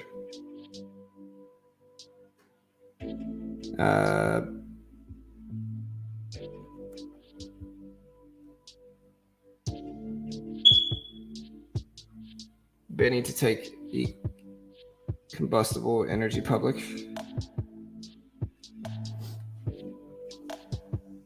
If I am green on this trade too with the SPY, then I'm going to start attacking the SPY on a regular basis, because I think a lot of the time what happens is that I follow the SPY and I try to trade with it.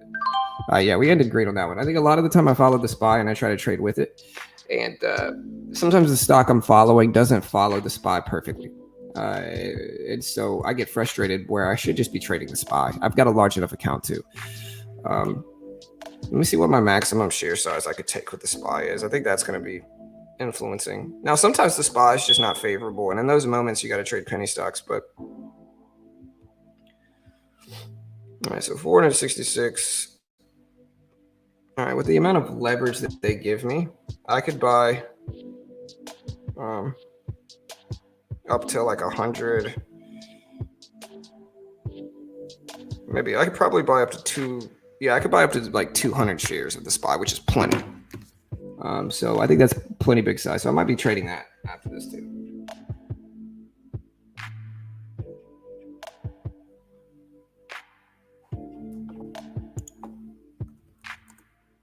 LGBN bounced at 24 in the VWAP. Wish is still pushing up. DWAC is trying. BLIN pulling back to 340s now. Let's see what happens. But yeah, probably gonna go to get out of here, guys. I know it's a slow day. We're gonna take the day off. Listen, love you all. Good luck in the market, guys. Remember, we're red on the day, which is fine. Small red, less than $50. So if you haven't already, hit the subscribe button. If you haven't already, hit the like button. Listen, we do this live for free every single day right here on YouTube. We don't sell a course. We don't sell a service. We don't claim to be experts. We don't charge for any of our content. It's all free. We don't have any type of premium content. It's all free. So if you appreciate that, hit the like, hit the subscribe. Let's run those numbers up. We will be back Friday for sure. Everybody, for all my United States brothers and sisters, have a happy Thanksgiving. Enjoy spending time with family. Eat some good food for me, and we're gonna eat some good food for y'all. Good luck. Like I said, if you want to help support the channel, hit the like and subscribe button. Check out BitGet if you haven't already, and I'll post this link for BitGet one more time. Like I said, BitGet, if you want to get involved with crypto, they do allow US users, and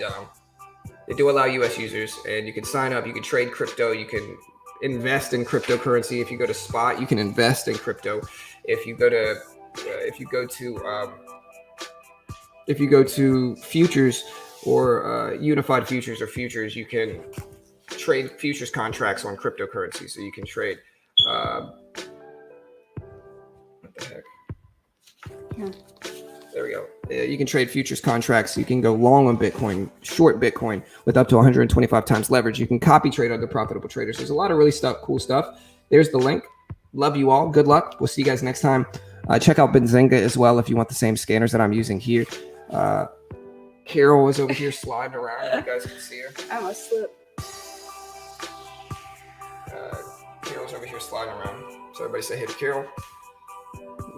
Listen, if y'all are mad about the smoke detector, I called Carol at like 8 and she refused to get me a screwdriver. So if y'all are mad about the smoke detector, blame Carol. Yeah. Blame Carol. Y'all, I drove all day yesterday and I was tired, so I wasn't going to get up. Yeah. But So that's blame okay. Carol. It's Carol's fault. Y'all made it. Yeah. Y'all are here. You're here. Hey. You know? Like I said, I told them just to visualize their thing in the forest of Virginia, and they just hear a little bird that chirps every 30, 45 seconds. Love you all. Good day, guys. We'll see you guys next time. Hit the subscribe button. We'll be back Friday. Y'all have a happy Thanksgiving. Happy Thanksgiving.